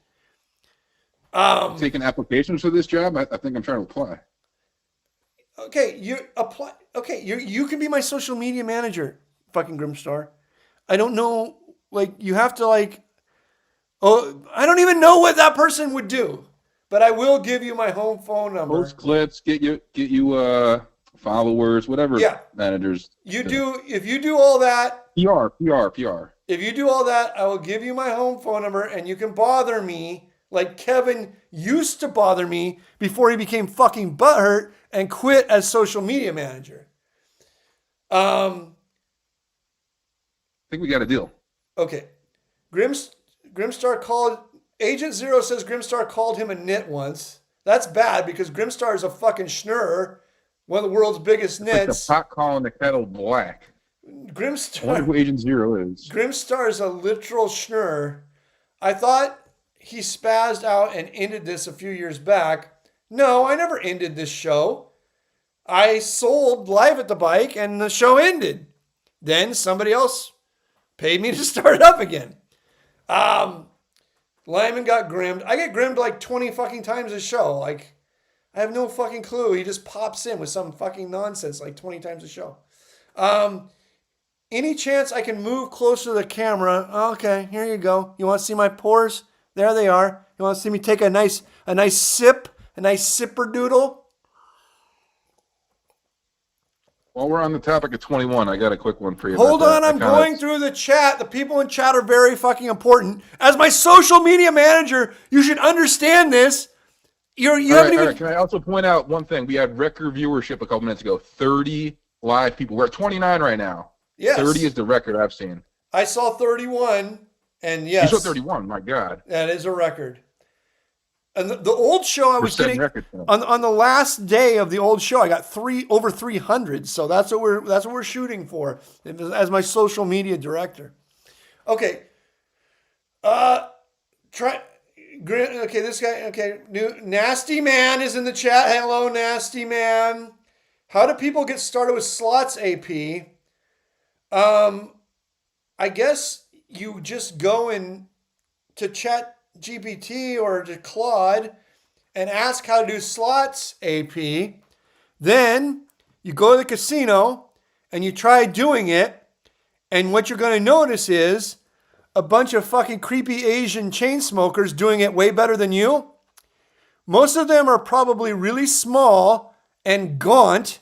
So what you're going to do is you're going to follow one of them into the bathroom and just punch them in the face until they tell you how to really do it. Just beat it out of them. You're going to find a 98-pound Chinaman and you're going to beat the strategy out of him. That's how you become a chainsaw a little easier. Chainsaw is not an AP. Chainsaw is a literal fucking retard. I know I'm not supposed to say. On a heater? He's a complete fish. He's a 100% fish. Heater. He's a gambling addict. He's dumber than fucking shit. He is not an AP. The slot AP. Sure. Here, I'm going to tell you what the slot AP looks like. He's going to be an Asian guy, 98 pounds, wearing a puffy coat indoors. Maybe just a puffy vest, like a ski vest indoors. Okay. Google would tell me how to slide AP. Yes, Google is going to tell you. It's not going to give you the real secrets, though. You're going to have to beat the real secrets out of an 89-pound fucking Vietnamese guy. All right? Let's see. An 89-pound Greek AP slot player, but he's dead now. I can't beat it out of him. Okay. My home phone number is not good enough for Andrew Kuzmin because he's dumber than shit. My phone number's worth $1 billion. How do you get on Riv as a green fee? How much? Ask Nasty. The first people I knew, I've played Riviera a lot of times, but I never had to pay. I'm fortunate to know members. The first group I knew that played as non-members paid $500, but it might be $700 now. There might be different rates for like a Monday compared to a Saturday or something. Jonathan Moorhead says, still waiting on that 1 billion guarantee. I don't know what the 1 billion guarantee is. Is that Noodles' pick? Noodles is, I think this is Noodles. We got Noodles. Everybody stop what you're doing. Everyone stop what you're fucking doing. We have Noodles. The pick of the week is in. Noodles, go. Yo. All right, so I got you, and the timing is going to work out perfect if you can work with me. The game is next Wednesday. Next Wednesday. Before your show. It's at 8:30 Eastern Time. 5:30 my time. AM or PM? 8:30 Eastern Time. So the game is going to be happening during the show. Correct. Wow, this is going to be exciting. I'm giving you a real prize here. Okay. And on top of that, I'm not being a snurrer, and I'm going to give you a real 50-50, basically 50-50 odds bet. Okay. I'm not going to be a snurrer and give you a minus 400 bet. Okay. All right, so it's going to be Purdue against Northwestern. Right. And my bet is going to be under 146 points. Okay. Purdue versus Northwestern, 5:30 p.m. next Wednesday, under 146. 8:30. Huh? 8:30 p.m. 5:30 Pacific. 8:30. 5:30 Pacific, right? Okay, yeah, sure. I live in California. I don't live on the East Coast. Okay. 5:30 Pacific. Next Wednesday, Northwestern versus Purdue. Under 146 points is the Schleg 5-diamond Noodles lock of the week. And not only that, it's a balls out pick because it's minus 110. Right. I could be a fucking snurrer. Right. And give you guys a minus 400, minus 500 bet that I know it's gonna hit. Right. I want you guys to make some money. So. Okay. We like it. We're in. Thank and you. And also, Abe, I wanted to ask you, I saw in the comments, someone said they saw me at Hillcrest. They didn't Have see. you ever been there? They didn't see you at Hillcrest because Hillcrest Country Club is a country club that all the Jews are members at. They were making an anti-Semitic joke. No, my grandpa was a member. Really? Your grandpa? Is he still a member of Hillcrest? Yeah. Okay. If you ever come to Los Angeles, Noodles, me and you will go play Hillcrest with your grandpa, all right? Are you a member? No. It's too far from my... Have you played before? Yes, I've played it a few times. It's nice, right? Oh, it's awesome. It's amazing. It's a long ways from my house though. Yeah. Well, what club are you in? I play at Angeles National. Ah, wow. You don't like the Jew club? It's too far from my house. I mean, I live near Pasadena. It's a completely different world. Yeah. I mean, I'm the Eastern guy. I don't know much about the whole Cali golf team. Yeah. Like the city of Los Angeles is as big as the state of New York. Yeah, that's crazy. So when you don't live near something, you don't go over there. That makes sense. All right. Well, Google says extremely exclusive private institution with initiation fees reportedly exceeding $100,000. yeah, it's Grinstar is doing his homework. it's about $100,000. That's a lot of money to play golf. Oh, it's way more than Yeah. that. Way more than that. Only exclusive Jews can go there. Yes. You have to be in the entertainment industry. You got to be like, what was that movie? Tropic Thunder, and then that Les Grossman. You got to be like Les Grossman. Hey, that's funny. That's funny you said that, Abe, because that's a relative of mine's last name. Of It's in the furniture business. Of course, it's a relative of yours last name. Thank you, Noodles. Wasn't he Jumob, that guy? Okay. Thank you for your pick. Okay. 775. You're on Pokersesh. Hey, Len, how's it going, man? Good. How you doing? Pretty good. This is the AP guy. Hey, what's up? Hey, did you hear? Yeah. Did you hear my secret for learning slot AP? Yeah, I heard. I don't know if that's gonna work, but you know. All you got to do is beat up a guy who weighs 89 pounds. It's not that hard. Yeah, you could take him for sure. What's up this week, my brother?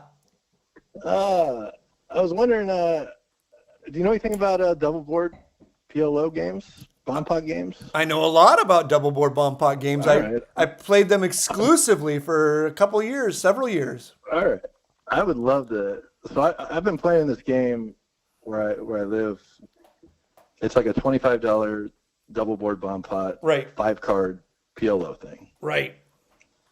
So the way I play this game is I play it very similar to the way I played PLO 8, Okay. where I'm trying to avoid being 3-quartered. Yes. I'm capable of folding the nuts straight on the flop if I don't have any redraws Yes. on the other board, if Yes. I can't scoop. So I Yes. have this ability, but I'm playing with players that don't. Yes. So there's there's this tricky thing I struggle with where I think I'm playing too tight in some spots, but I have a hand that maybe I guess kind of goes over part of this. So Okay.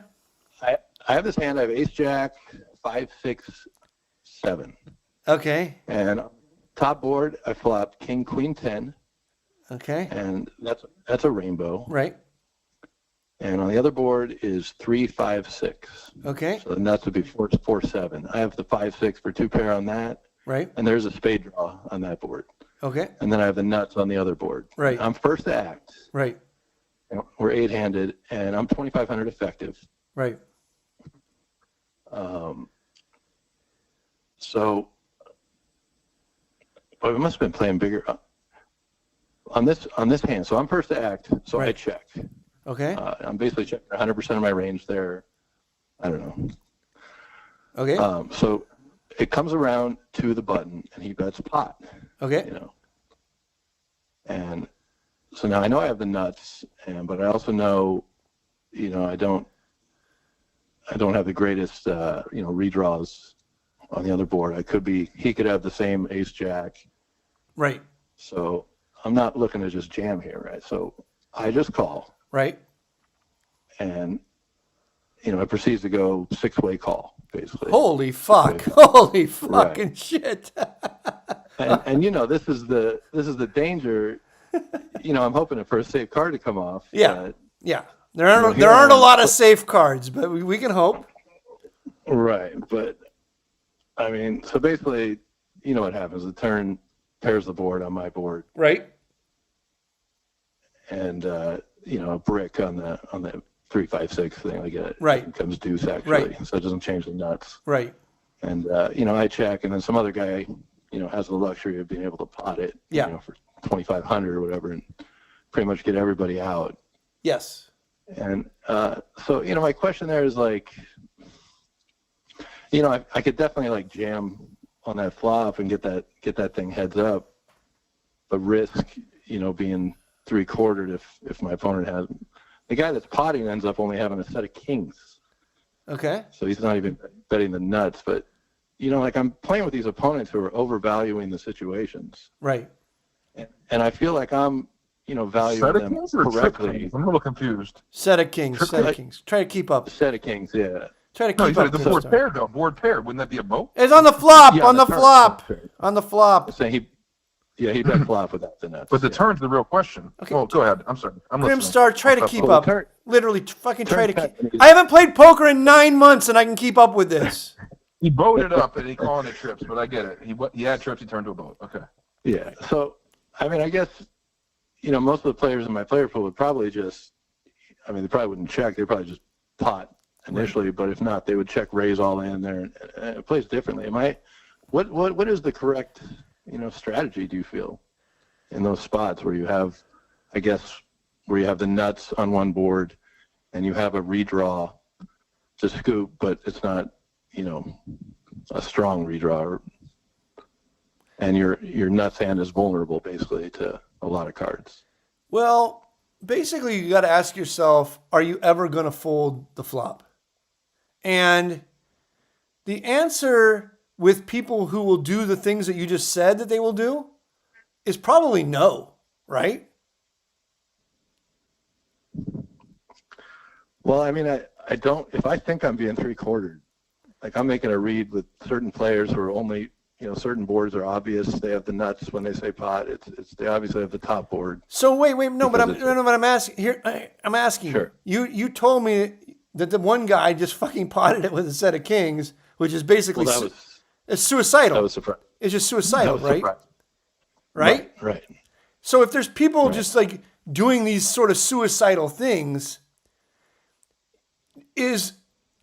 are you ever folding that hand on the flop? That's the question. Like if you check, who are the people behind you and what is the type of action that they're going to give, which is going to cause you to check fold?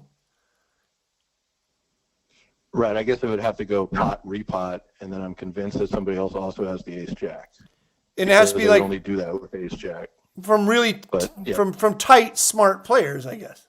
Yeah, and most of the opponents are not doing this without ace jack. Okay. They're checking a set of kings and seeing the board pair on the turn. Right. Before they put money in. So the guy who bet the set of kings is a crazy guy. Right, yeah, he's a little new. And almost everybody else is going to lead the nuts ace jack. Yes. So once the crazy guy bets, you should just ship. Yeah, okay. Right? Because now yeah, you get to push out anybody who is like really dead on the bottom board but was chopping you on the top board. And anyone who calls you is going to be behind you on at least one board, and you have outs on the other board. So right. like if a super tight player bet in last position, you could make an argument for just calling. But when a guy who doesn't know what he's doing bets in last position and everyone else had already checked, you have to ship. Okay. That's my Yeah. That's I think I'm just super. Maybe I'm playing. This is where I'm concerned. I'm just thinking too tight about the game because I got 2,500 in front of me, and I can just let this situation go and wait for a better spot, or I can put 2,500 in and risk, just getting scooped. When the run out comes bad, and I don't need to put that money in there. I can wait for. You ever say what's your bankroll?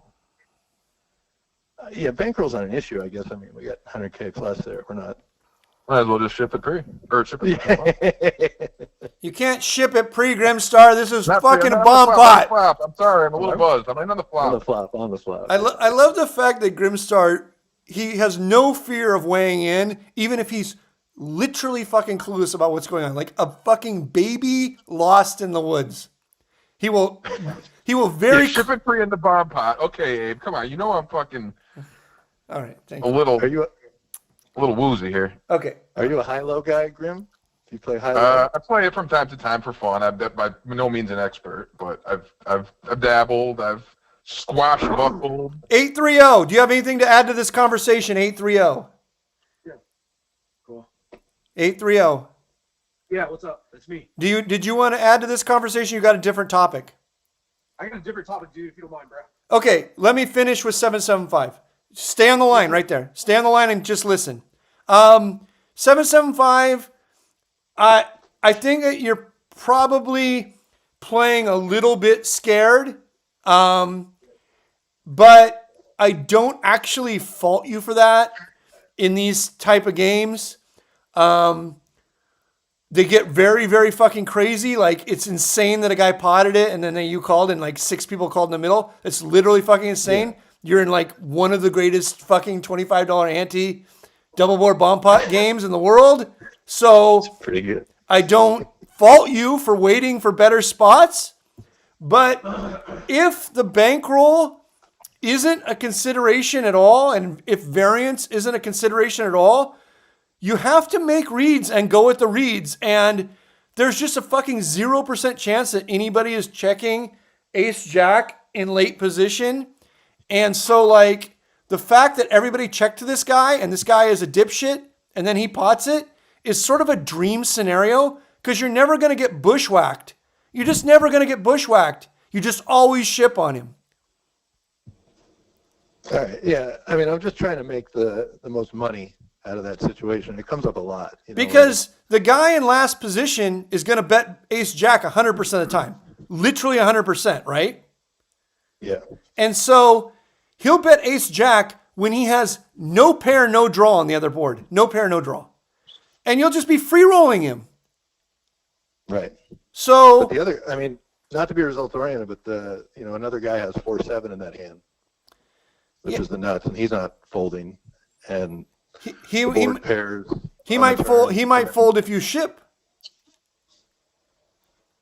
I mean, I just don't know. I don't think they're capable of folding the nuts. I don't think anybody else is capable of laying down. Then the you nuts. Like they don't have it. It's just going to be a tough. It's going to be a slightly tough spot. But the fact that the board is right. But the fact that the board is rainbow means that you just, and the fact that you have 2 pair on the other board means, and the fact that the person who bet is in last position and also is not great at that game means it's just a no-brainer. And if you get scooped, just rip it in. If you get scooped, who the fuck cares? It's just a no-brainer. Yeah, just rebuy. You're gonna get scooped sometimes in double board bomb pots. There's nothing you can do about it. It's a crazy game. For sure. But I don't think anyone's gonna argue with me here. The only thing that somebody might argue is to lead. I'm fine with not leading against bad players, because against bad players, they're just going to make a lot of mistakes and be a lot more readable. So, but if somebody said you're best off just fucking bombing right there, I guess I'm not 100% against that. If you're never going to fold, and you're probably never going to fold because of the fact that the players are so bad and overvaluing hands. But the way the hand was played, it's check ship all day. All right, cool. So my advice to you would be find an 89-pound Vietnamese guy, beat him up in the bathroom, and get all the secrets to slot AP, which... That's my partner, though. That's right. And then you're going to have a bankroll large enough to play your double board bomb pots fearlessly. And once you start playing them fearlessly, I think this situation will become like really, really apparent. Yeah. All right? All right, thanks, man. Take it easy, my brother.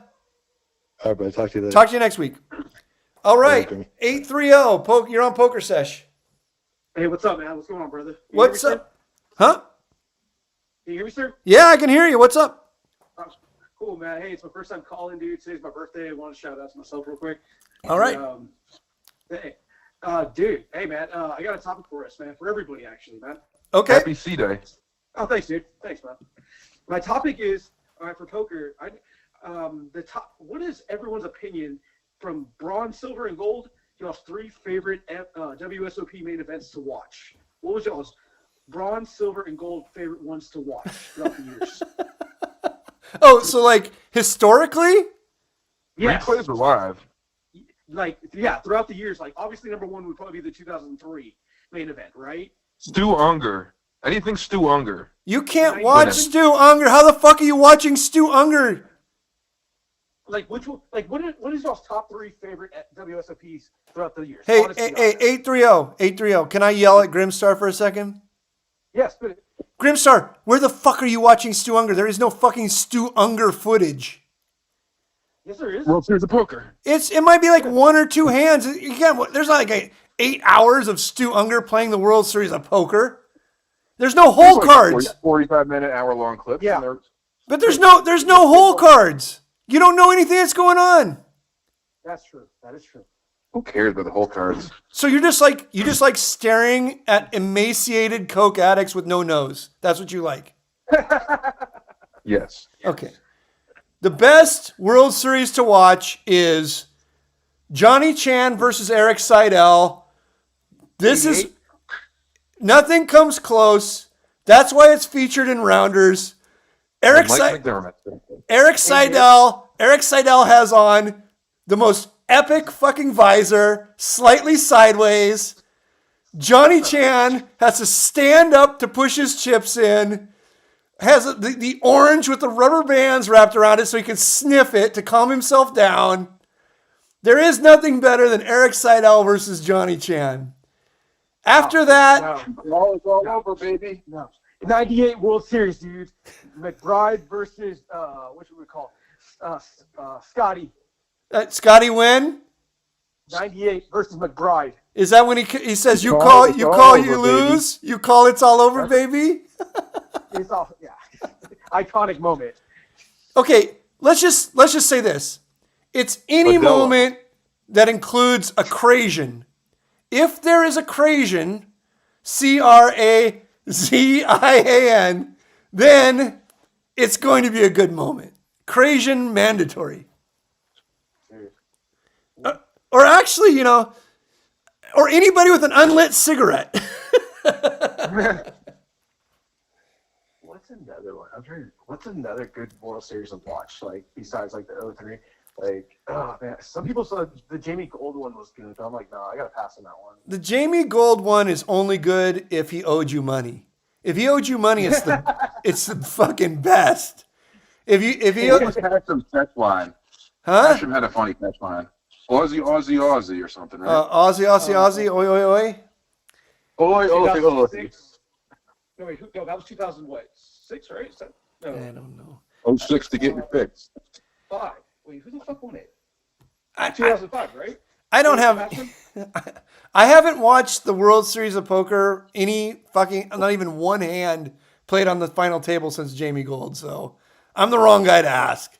I'm the absolute wrong guy. The Grinder won this year $10 million. Huh? The Grinder won this year $10 million. Yeah, dude.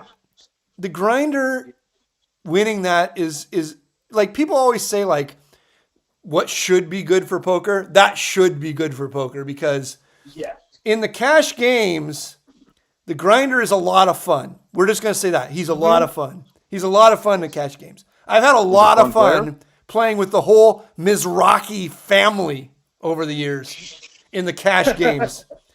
So that should have been good for poker. But, the truth is it makes no fucking difference. It makes absolutely no fucking difference.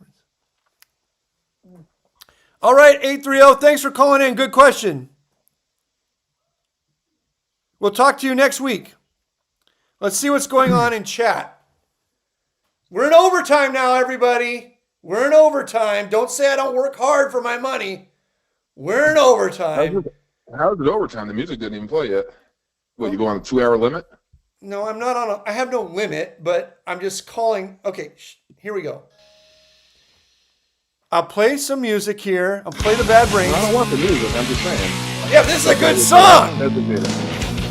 Oh, this is a great song. You said I had to play the music. You told me I had to play the music.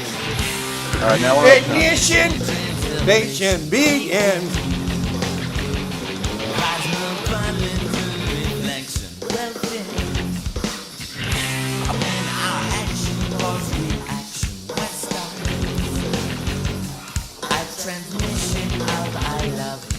Overtime! Re-egg-ni-shon! Re-egg-ni-shon!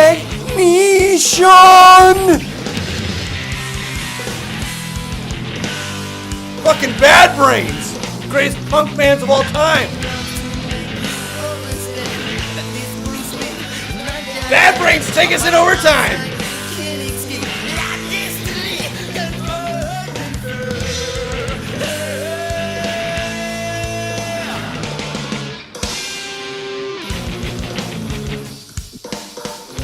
Congratulations.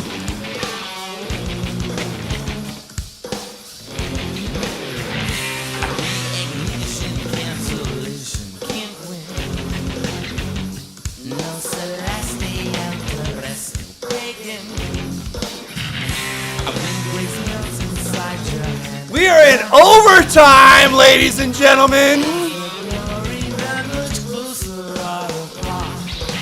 Thank you, Grimstar. Re-egg-ni-shon. Re-egg-ni-shon.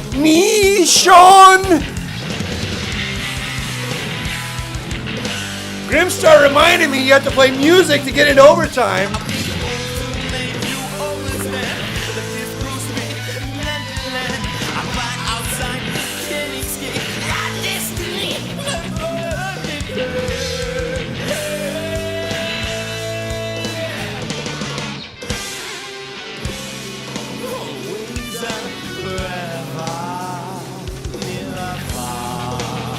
All right.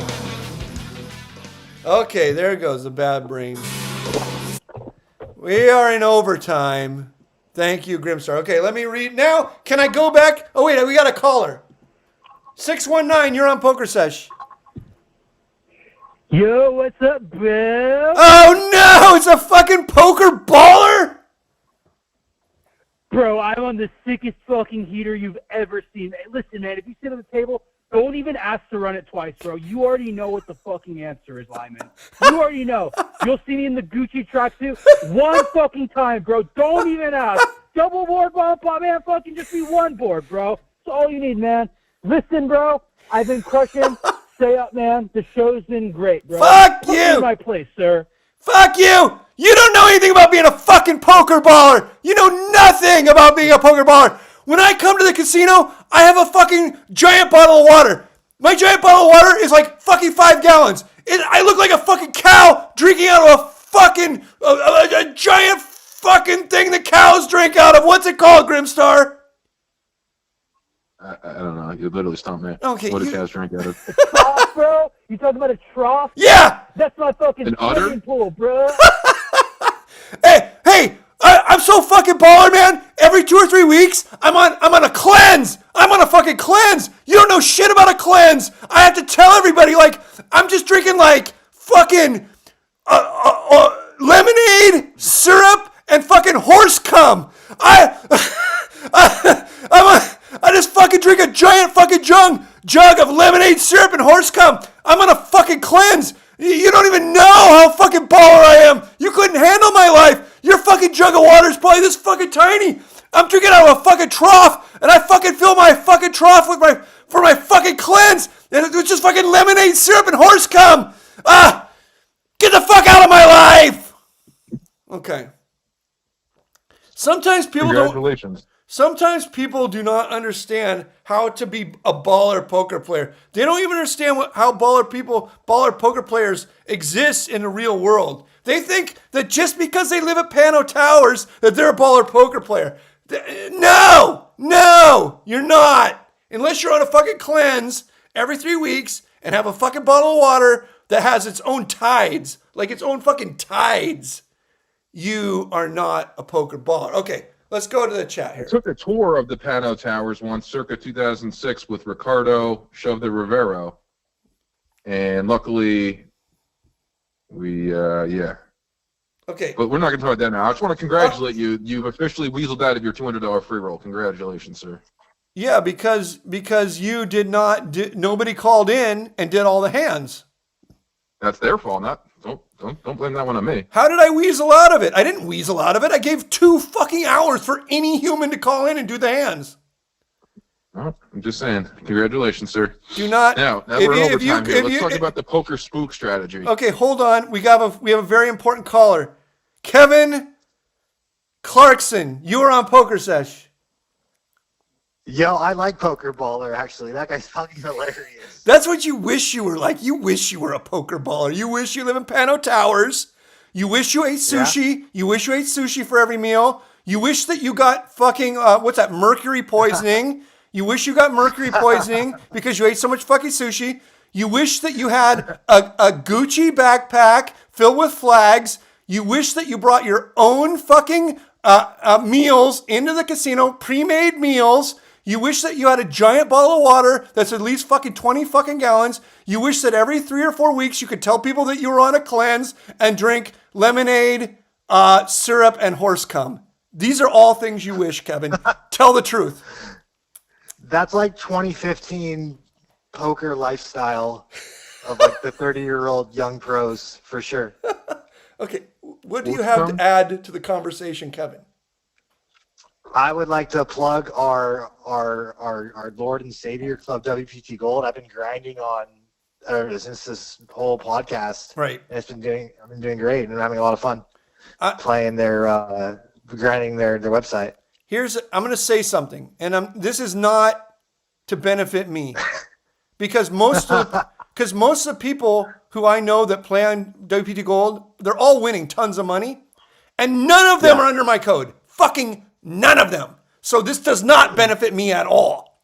But literally everyone I fucking know that is playing on WPT Gold, Nasty Man, even you, Kevin, elite poker people like Bryce Yoki, Rune, all these fucking guys, they're fucking cashing so much fucking money on that site. It's insane.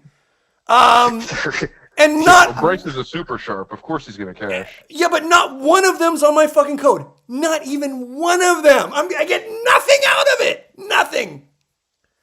Code Doug gives us $10 for free. Your code gives nothing. My code gives $10 too. I didn't try on your code. Yeah, because you were fucking nut hugging Doug. Doug, you can't talk to Doug. You can talk to me. You should be under my code. You only get one opportunity for one code, though, and you don't advertise the free $10, while Code Doug guarantees you free $10. Well, I don't advertise anything because I don't give a fuck. I'm really bad at this, Kevin. I'm horrible at this. All of my friends... You're a good Grimstar. Literally everyone... Well, I'm the new social media manager. I will make sure that is the first change, is that we advertise the $10 free roll. Grimstar... There you go. Grimstar, you're so fucking worthless. How can you advertise something... How can you advertise doing something that you yourself do not do? I'll lead by example. Okay, you're going to sign up under code Limon and play some hands. I will lead by example. Okay. That means people will follow I will be the fish leader. Okay, here's what I want you to do, Grim. I'm not even joking. I want you to Neither am I. I want you to sign I'm up. a poker player. I want you to sign up and I want you to start grimming people. No doubt about it. And every fucking time you grim somebody, even if it's at $1, $2, I want you to say thanks for the iPod. Is there terms of service that will ban me in the first? No, I'll get you unbanned. I know the owner. I know the triads. All right, we got Juice on our side. I know the guys that got fucking Durr out of the fucking prison in Heathrow Airport. You got the Juice now. You can grim as many people as you want, and I will get you unbanned. But there we go. But you have to say thanks for the iPod after every person you grim. Thank you for the iPod. I can do that. Okay, done. Kevin, what's the topic?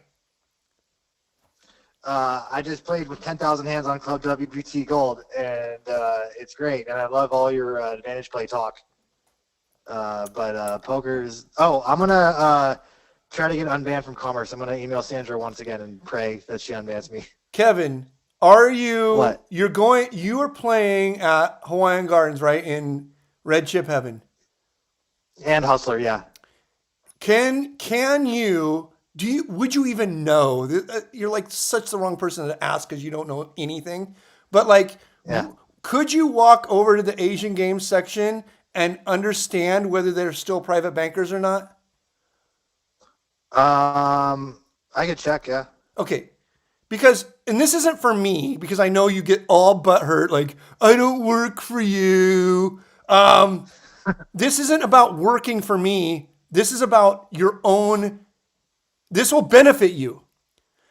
I want you to go at the Hustler and at Hollywood and at the other dumb casino you go to, Hawaiian Gardens. I want you to go over to the Asian side, the Cal Games side, and I want you to figure out what's going on and report back like a reporter. Okay? Okay, for sure. I want you to figure out if there are still private bankers, if anyone can bank, if you can be barred from the casino for banking, because this is going to work out to your benefit, and here's why. Kevin, why? Are you an honest person? Sometimes. Okay. Most of the time. Yeah, but You're a mensch.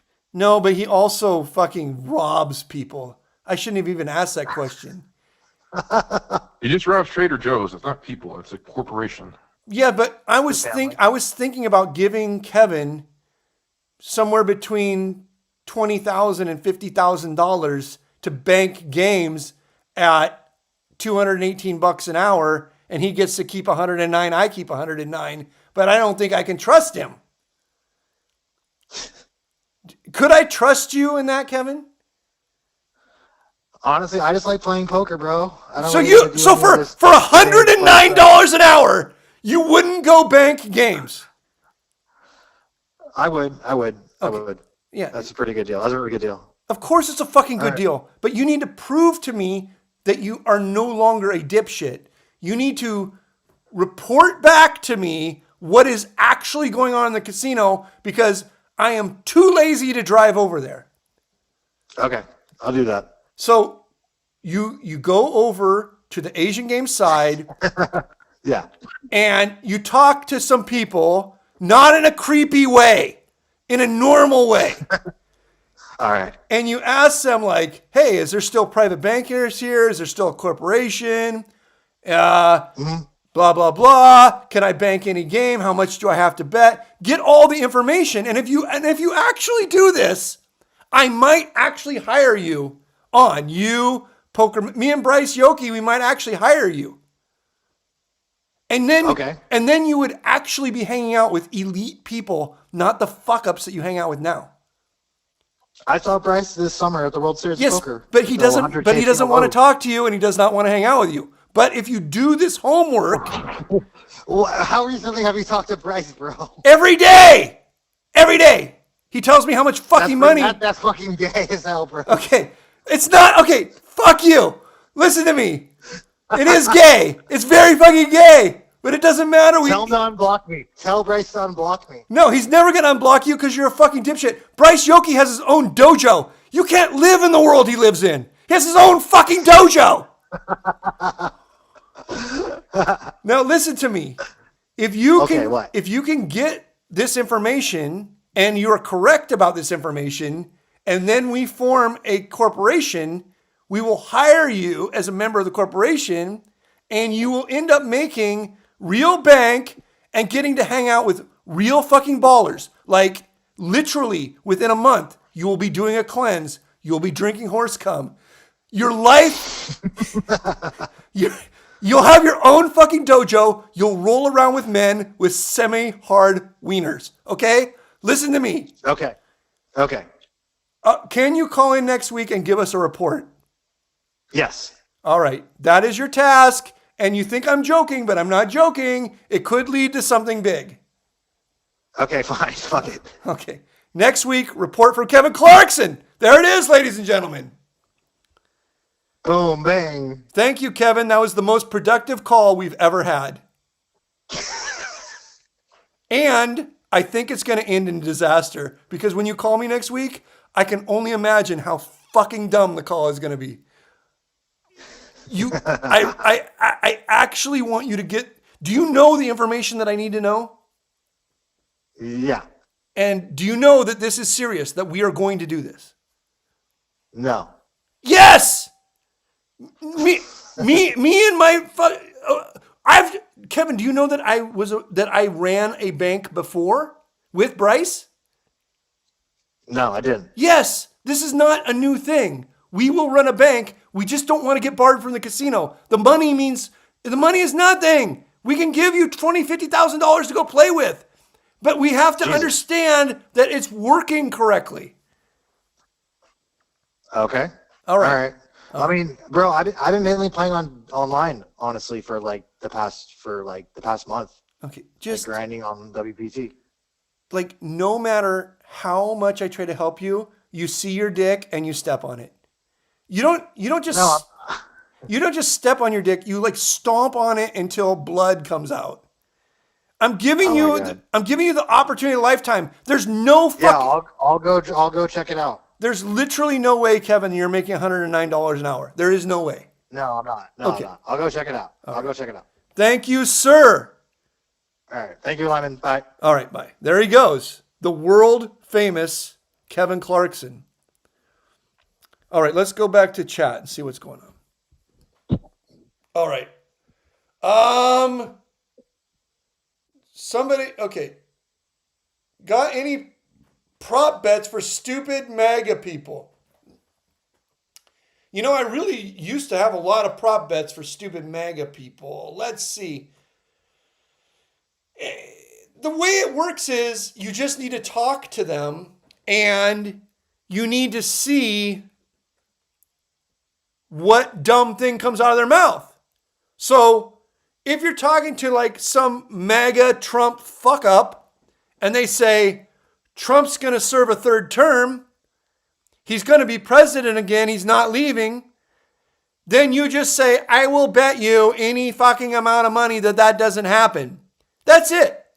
It doesn't take long talking to anybody in a red hat for them to say something so fucking dumb that it boggles the mind. Then when they say that super fucking dumb thing, then you just bet them. That's it. That's the whole fucking game. And then this is an important part, and you got to listen to me. This is very fucking important. The money has to be escrowed. I learned this the hard way. The money has to be escrowed. Every Trump supporter is a criminal. Trump supporters are horrible, low-life, scumbag piles of shit. Anyone who ever voted for Trump or supported Trump is a low-life, scumbag pile of shit. You need to understand this. This is something I didn't understand at one point. When they lose, they will not pay you.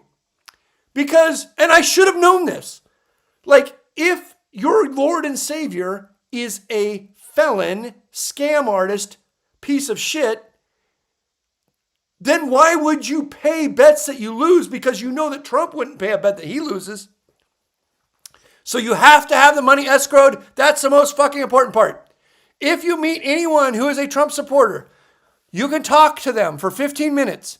Within that 15-minute time period, they will say many things that are so fucking dumb that they boggle the fucking mind. You bet them on those things, but the money has to be escrowed. And and this sounds hard, but it's actually pretty fucking easy. There usually will be someone that you both know, and you say, how much do you want to bet? They might say $100 or they might say $10,000. It doesn't matter. Whatever it is, you know you're a huge favorite. And then you say, okay, let's $250, let's say. Okay, $250. I'm going to get you, Jimmy. We both know Jimmy. We go golf with Jimmy. Whatever. Jimmy's at the casino every day. Whatever. Or it's your brother in fucking law. Okay, grandma, whatever. Your sister, my wife, whatever. We're going to have them hold the money. You have to have a third party hold the money when you're dealing with a maggot Trump scumbag. You always have to have a third party hold the money because anyone who voted for Trump is the lowest form of subhumanity that's ever existed on the planet Earth. You have to have a third party fucking hold the money. And then when you find a third party to hold the money, you just start betting them on everything because they're dumber than shit. They're in a cult. They're fucking retarded. All right, next. Lilliputian Petrodactyls asking nasty. Alan Kessler, blah, blah, blah. Your phone is worth $1 billion. Why aren't you worth that? I'll post the funniest clips of you every week for a small cut. Like you, I don't need money. I just want to use my skills for good. That says Andrew Kuzman. Okay, Andrew Kuzman. I don't know what to tell you. You can have my phone number. It's worth $1 billion. The reason that I'm not worth $1 billion is because I already have more money than I could ever spend. If I needed $1 billion, I would be worth $1 billion. Maybe not. Let me be honest. Probably not. It's because there is a certain amount of money that you can make just by being smart. $1 billion isn't that number. $1 billion requires an insane amount of luck. Just hard work, through just hard work, anyone can be worth 8 figures. 8 figures. But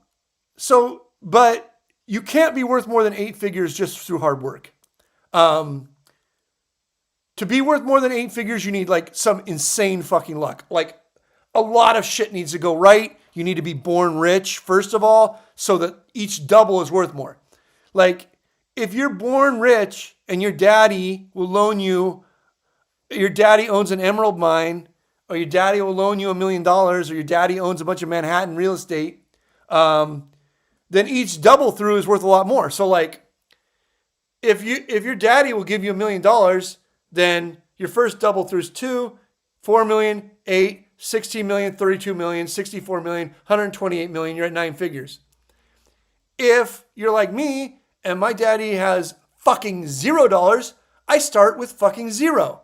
So my first job pays, I think it was $3 an hour. I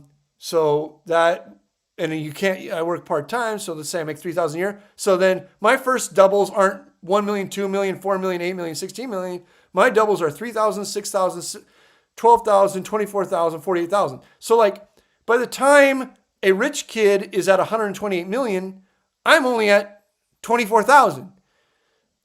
There's a lot of different things that come into play when you start fucking compounding your money, no matter how smart you are. But if you are very fucking smart and very hardworking, you can always get to 8 figures in this world. So that's the story behind why I'm not a billionaire.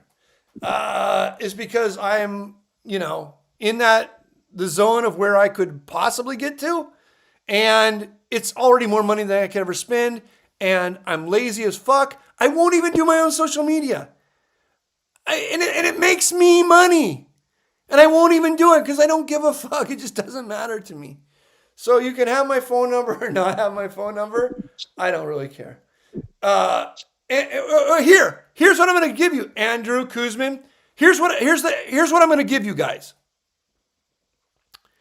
Supposedly, social media will pay you for views. This is what I've heard. And if I try to play a song by Metallica or Lee Perry on this show, they will take my show down because they think that I'm making money off of their song, okay? I don't know how much money they think I'm making, but they think I'm making money and they'll take the whole show down because they have copyright and they will strike it, okay?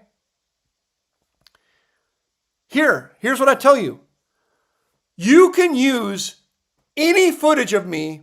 I'm telling you right now, there is no copyright. You can use this in court if you want. Use this in court. There is no copyright. There is no protection. Use this in court. I give everything to the public domain. 100% of everything I say, I give the public domain. There is no copyright. There is no protection.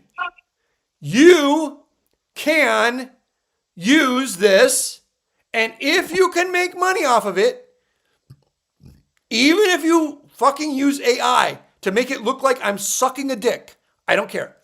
You can do anything you want. I don't fucking care. Anything. I will never sue you. I will never care. I'm announcing it right here. And 100% of the money you make off of it, you get to have. So there, I'm giving you the keys to the kingdom. You have all the keys. You can pretend that I'm you. You can put a filter on your face and do a show as me. I don't Can I Photoshop you into the Epstein files? You can put me in the Epstein files. You can have photos of me at Epstein Island.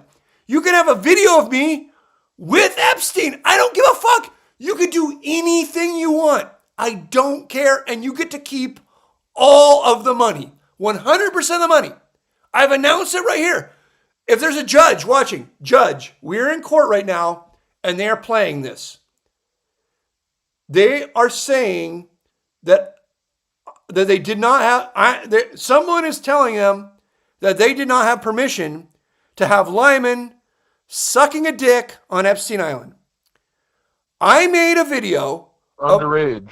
I made a video of Limon sucking a dick on Epstein Island. Underage. An 8-year-old Limon sucking a dick on Epstein. No, the victim is underage. There is no victim. I'm sucking the dick, you fucking dipshit. I'm sucking the dick. There is no victim. Okay. I'm sucking a dick on an underage. Okay. Just okay. I'm sucking a dick on Epstein Island, and listen, Judge, I made a video of Limon sucking a dick on Epstein Island. Underage dick. Okay. That video got 11 billion views. More views than Taylor Swift. More views than Mr. Beast. I made $7 million off of that video. $20 million off of it, whatever they made off that video. And I don't want to give the money back. I don't want to give the money to Limon. I don't want to give the money to anybody because Limon said that I could make a video of him sucking a dick on Epstein Island and he would never ask for the money. Okay? And then the judge is going to say, well, let me see the video. And here's what you're going to show them. Judge. Hi, Judge. It's me, Limon. I did not suck a dick on Epstein Island, but I did give anyone who wanted permission to make any type of video of me and they got to keep all the money. So Judge, listen to me. I don't care if this person made a video of me butt fucking Santa Claus. I don't care if this person made a video of me teabagging Jesus Christ on the fucking cross. I don't care if this person made a video of me taking a fucking double dong or a quadruple dong in all 4 inputs from the Lord Master Satan himself. I don't care what fucking video they made. They get all the money. Listen, Judge, I'm telling you, I'm looking you straight in the eye, Judge. They get all of the fucking money. And the reason they get all the money is because they agreed to be my social media manager. There, that's all you get. If you want more than that, go fuck yourself. Okay, hi Limon. I'm going for the World Series of Poker to do cash games. I'm afraid of playing with people who aren't there to have a good time. I want to avoid the headphone and hoodie crowd. Patty Lopez. Well, Patty, just play in the smallest game in the smallest casino you can find. Like, if you go to the fucking El Cortez, or if you go to the fucking Bally's, I don't know, some shitbag off-strip casino. If you go to a off-strip casino and you play in a small game, everybody's going to be having fun. If you just want to have fun, go to a small off-strip casino. That's what you're going to want to do. That's my guess. And play a small game. If you go to a strip casino, it's going to be people who are trying to be pros. That's my guess. Actually, I take that back. Not off-strip. Go to a small strip casino. A small strip casino. I take that back. Caesar's Palace? I don't know. No, Caesar. No, I'm talking about like the fucking Link or something. Is that I'm talking about fucking like the Flamingo. I'm talking about. Okay, listen to me. I'm starting over. Go to the shittiest, smallest limit card room on the strip. The reason why I'm changing is because off strip you're going to get locals, and locals are the most horrible, godforsaken, sour, like people in Las The Vegas. MGM Grand. MGM Grand, yeah, okay. I don't know, but those are good guesses, Grimstar. Go to Google it right now. Use fucking AI and go to the strip casino that is the poorest fucking people. Whatever strip casino is the poorest people, I'm guessing it's somewhere around, what's that called? What's White Castle? There's a White Castle on the strip, okay? All the casinos around the White Castle on the strip are the shittiest, fucking godforsaken, horrific places you've ever been to. But the people there are partying. It's like they're poor people with a giant 3-foot long drink, or like a drink that's poured into a guitar and a straw comes out of the guitar. These fucking people, the people drinking their drink out of a straw and a guitar, those are fun people. Those are the people you want to play poker with at low stakes if you want to have fun. You aren't going to make any money, but you're going to have fun. So here's what you do. Put in Google Maps. Treasure Island? Okay. Put in Google Maps the White Castle. Treasure Island, the Luxor. Okay. Put in fucking Google Maps the fucking White Castle on the strip. Go to the nearest fucking card room to the White Castle on the strip. I don't fucking know what to tell you, but I've told you the truth. Whatever I just told you is the fucking 100% truth. Okay, next. Yeah, she says I play 1, 2, and 1 through. That's perfect. These games are all going to be 1, 2, and 1, 3. Henner 2006 says Grimstar is the absolute worst. He's not the absolute worst. I'm going to stick up for you, Grimstar. You're in the bottom. My mensch. You're not the absolute worst. You're in the bottom 5%, but you're not the absolute worst. Okay, who else we got here? Okay, let's go here. Who's next? There's so many fucking chats. I can't keep up with them. I'm summoning Noodles. We don't want to talk to Noodles until his pick comes in. Great show, guys, says Options Owl. It's a lock. Options Owl says great show. Patty Lopez says, how can I be a female poker baller? You know, Patty, that's really fucking interesting. That's an interesting question. I've never thought about that before. What do female poker ballers do? You know what female poker ballers do? They have a side job as a DJ. All famous female poker players, it seems like, have a side job as a DJ. You know, they're in a fucking club. They got the whole thing. So if you're a female poker baller, you'd be like, you don't even know what it means to be a poker baller. You've never even been a DJ at Ellis Island. I don't know. You know, a side job as a DJ is what female poker ballers do. Options Owl says copies. I found the 2 closest casinos to White Castle on the strip. You want to know the names? Yes. The Venetian and Harrah's. Harrah's is the one. Harrah's. Okay, Patty, you're going to go to fucking Harrah's. You're going to get the guitar that's filled with fucking booze with a straw coming out of it. You're going to play $1, $2. You're going to have the time of your life. Flamingo is like right next door too. Okay, fine. You can also do Flamingo according to Grimstar. You might be the absolute worst. Scott says you love Trump, Grimstar. Is this true? What line will you give me for Trump 2028? Oh, gosh. And don't say no fucking plus 250 bullshit like my World Series. I'm thinking I want a real line. Trump 2028. Yeah, no, plus 250 is completely wrong. I mean, this is almost impossible to happen. I'll give you plus well, two. I'll give you a real line. I'll give you. Away. I'll give you plus 275. Get the fuck out of here. What do you want to bet? $5? It's not worth my time. No, I want to go all in on Trump 2028, but I want a real line. I don't want to get fucking robbed. No, you don't want to do. if I thought you were serious, okay, you can. I want to bet every dollar I have and every dollar I can borrow. Okay, so you're gonna bet Trump 2028. You're gonna bet $8. What line do you want, Grimstar? Buddy, my uncle owns the Monte Carlo Casino.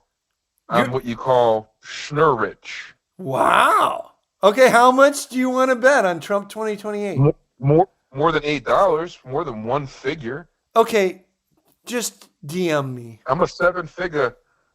I'm not 8, 9, 10 figure, but I'm a 7-figure baller. Maybe, not right now, but at one point I was. Figure, 7-figure baller? Figure doesn't rhyme with baller. What does figure rhyme with? Schnurra. Yeah, yes, exactly. All right. 7-figure schnurra. You're a 7-figure snurr. That's going to do it. Thank you, everybody. I got a spook strategy. Tell it to the bad brains. Save it for next week. All right, farewell, my friend. We're way past overtime. Arrivederci. Arrivederci.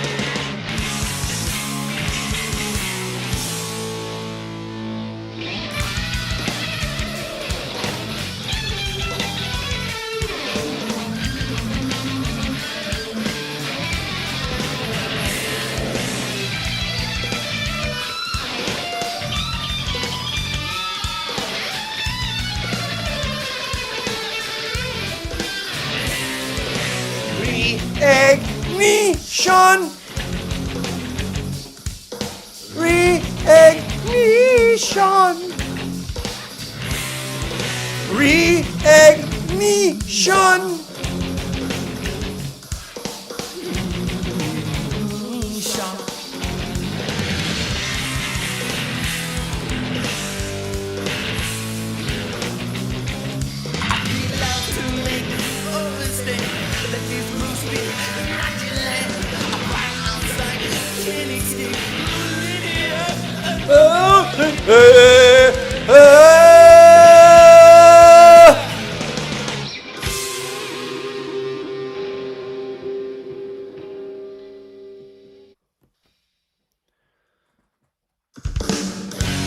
Sacred love. I know everybody wanted to hear this song. If you know the Bad Brains, I know you wanted to hear this song, so I'm playing it.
Sacred love, sacred love, sacred love, sacred love.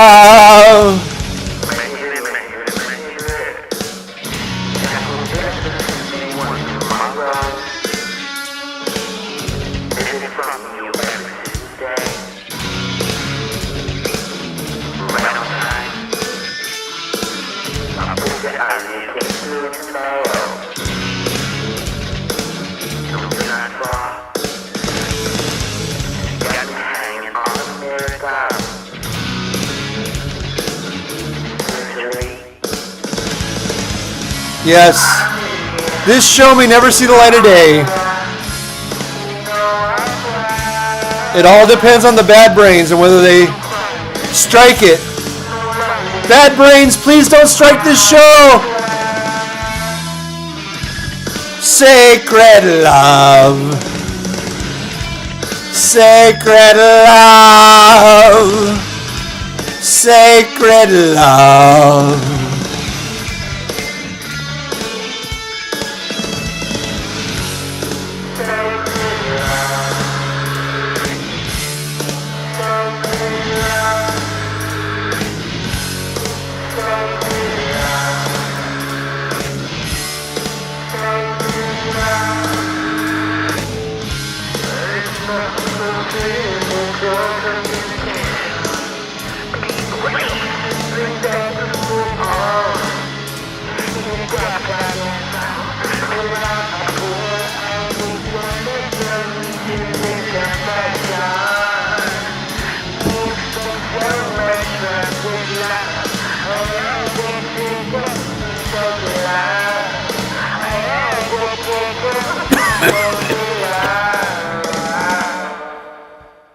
There it is. See you guys next week. We'll hope for the best.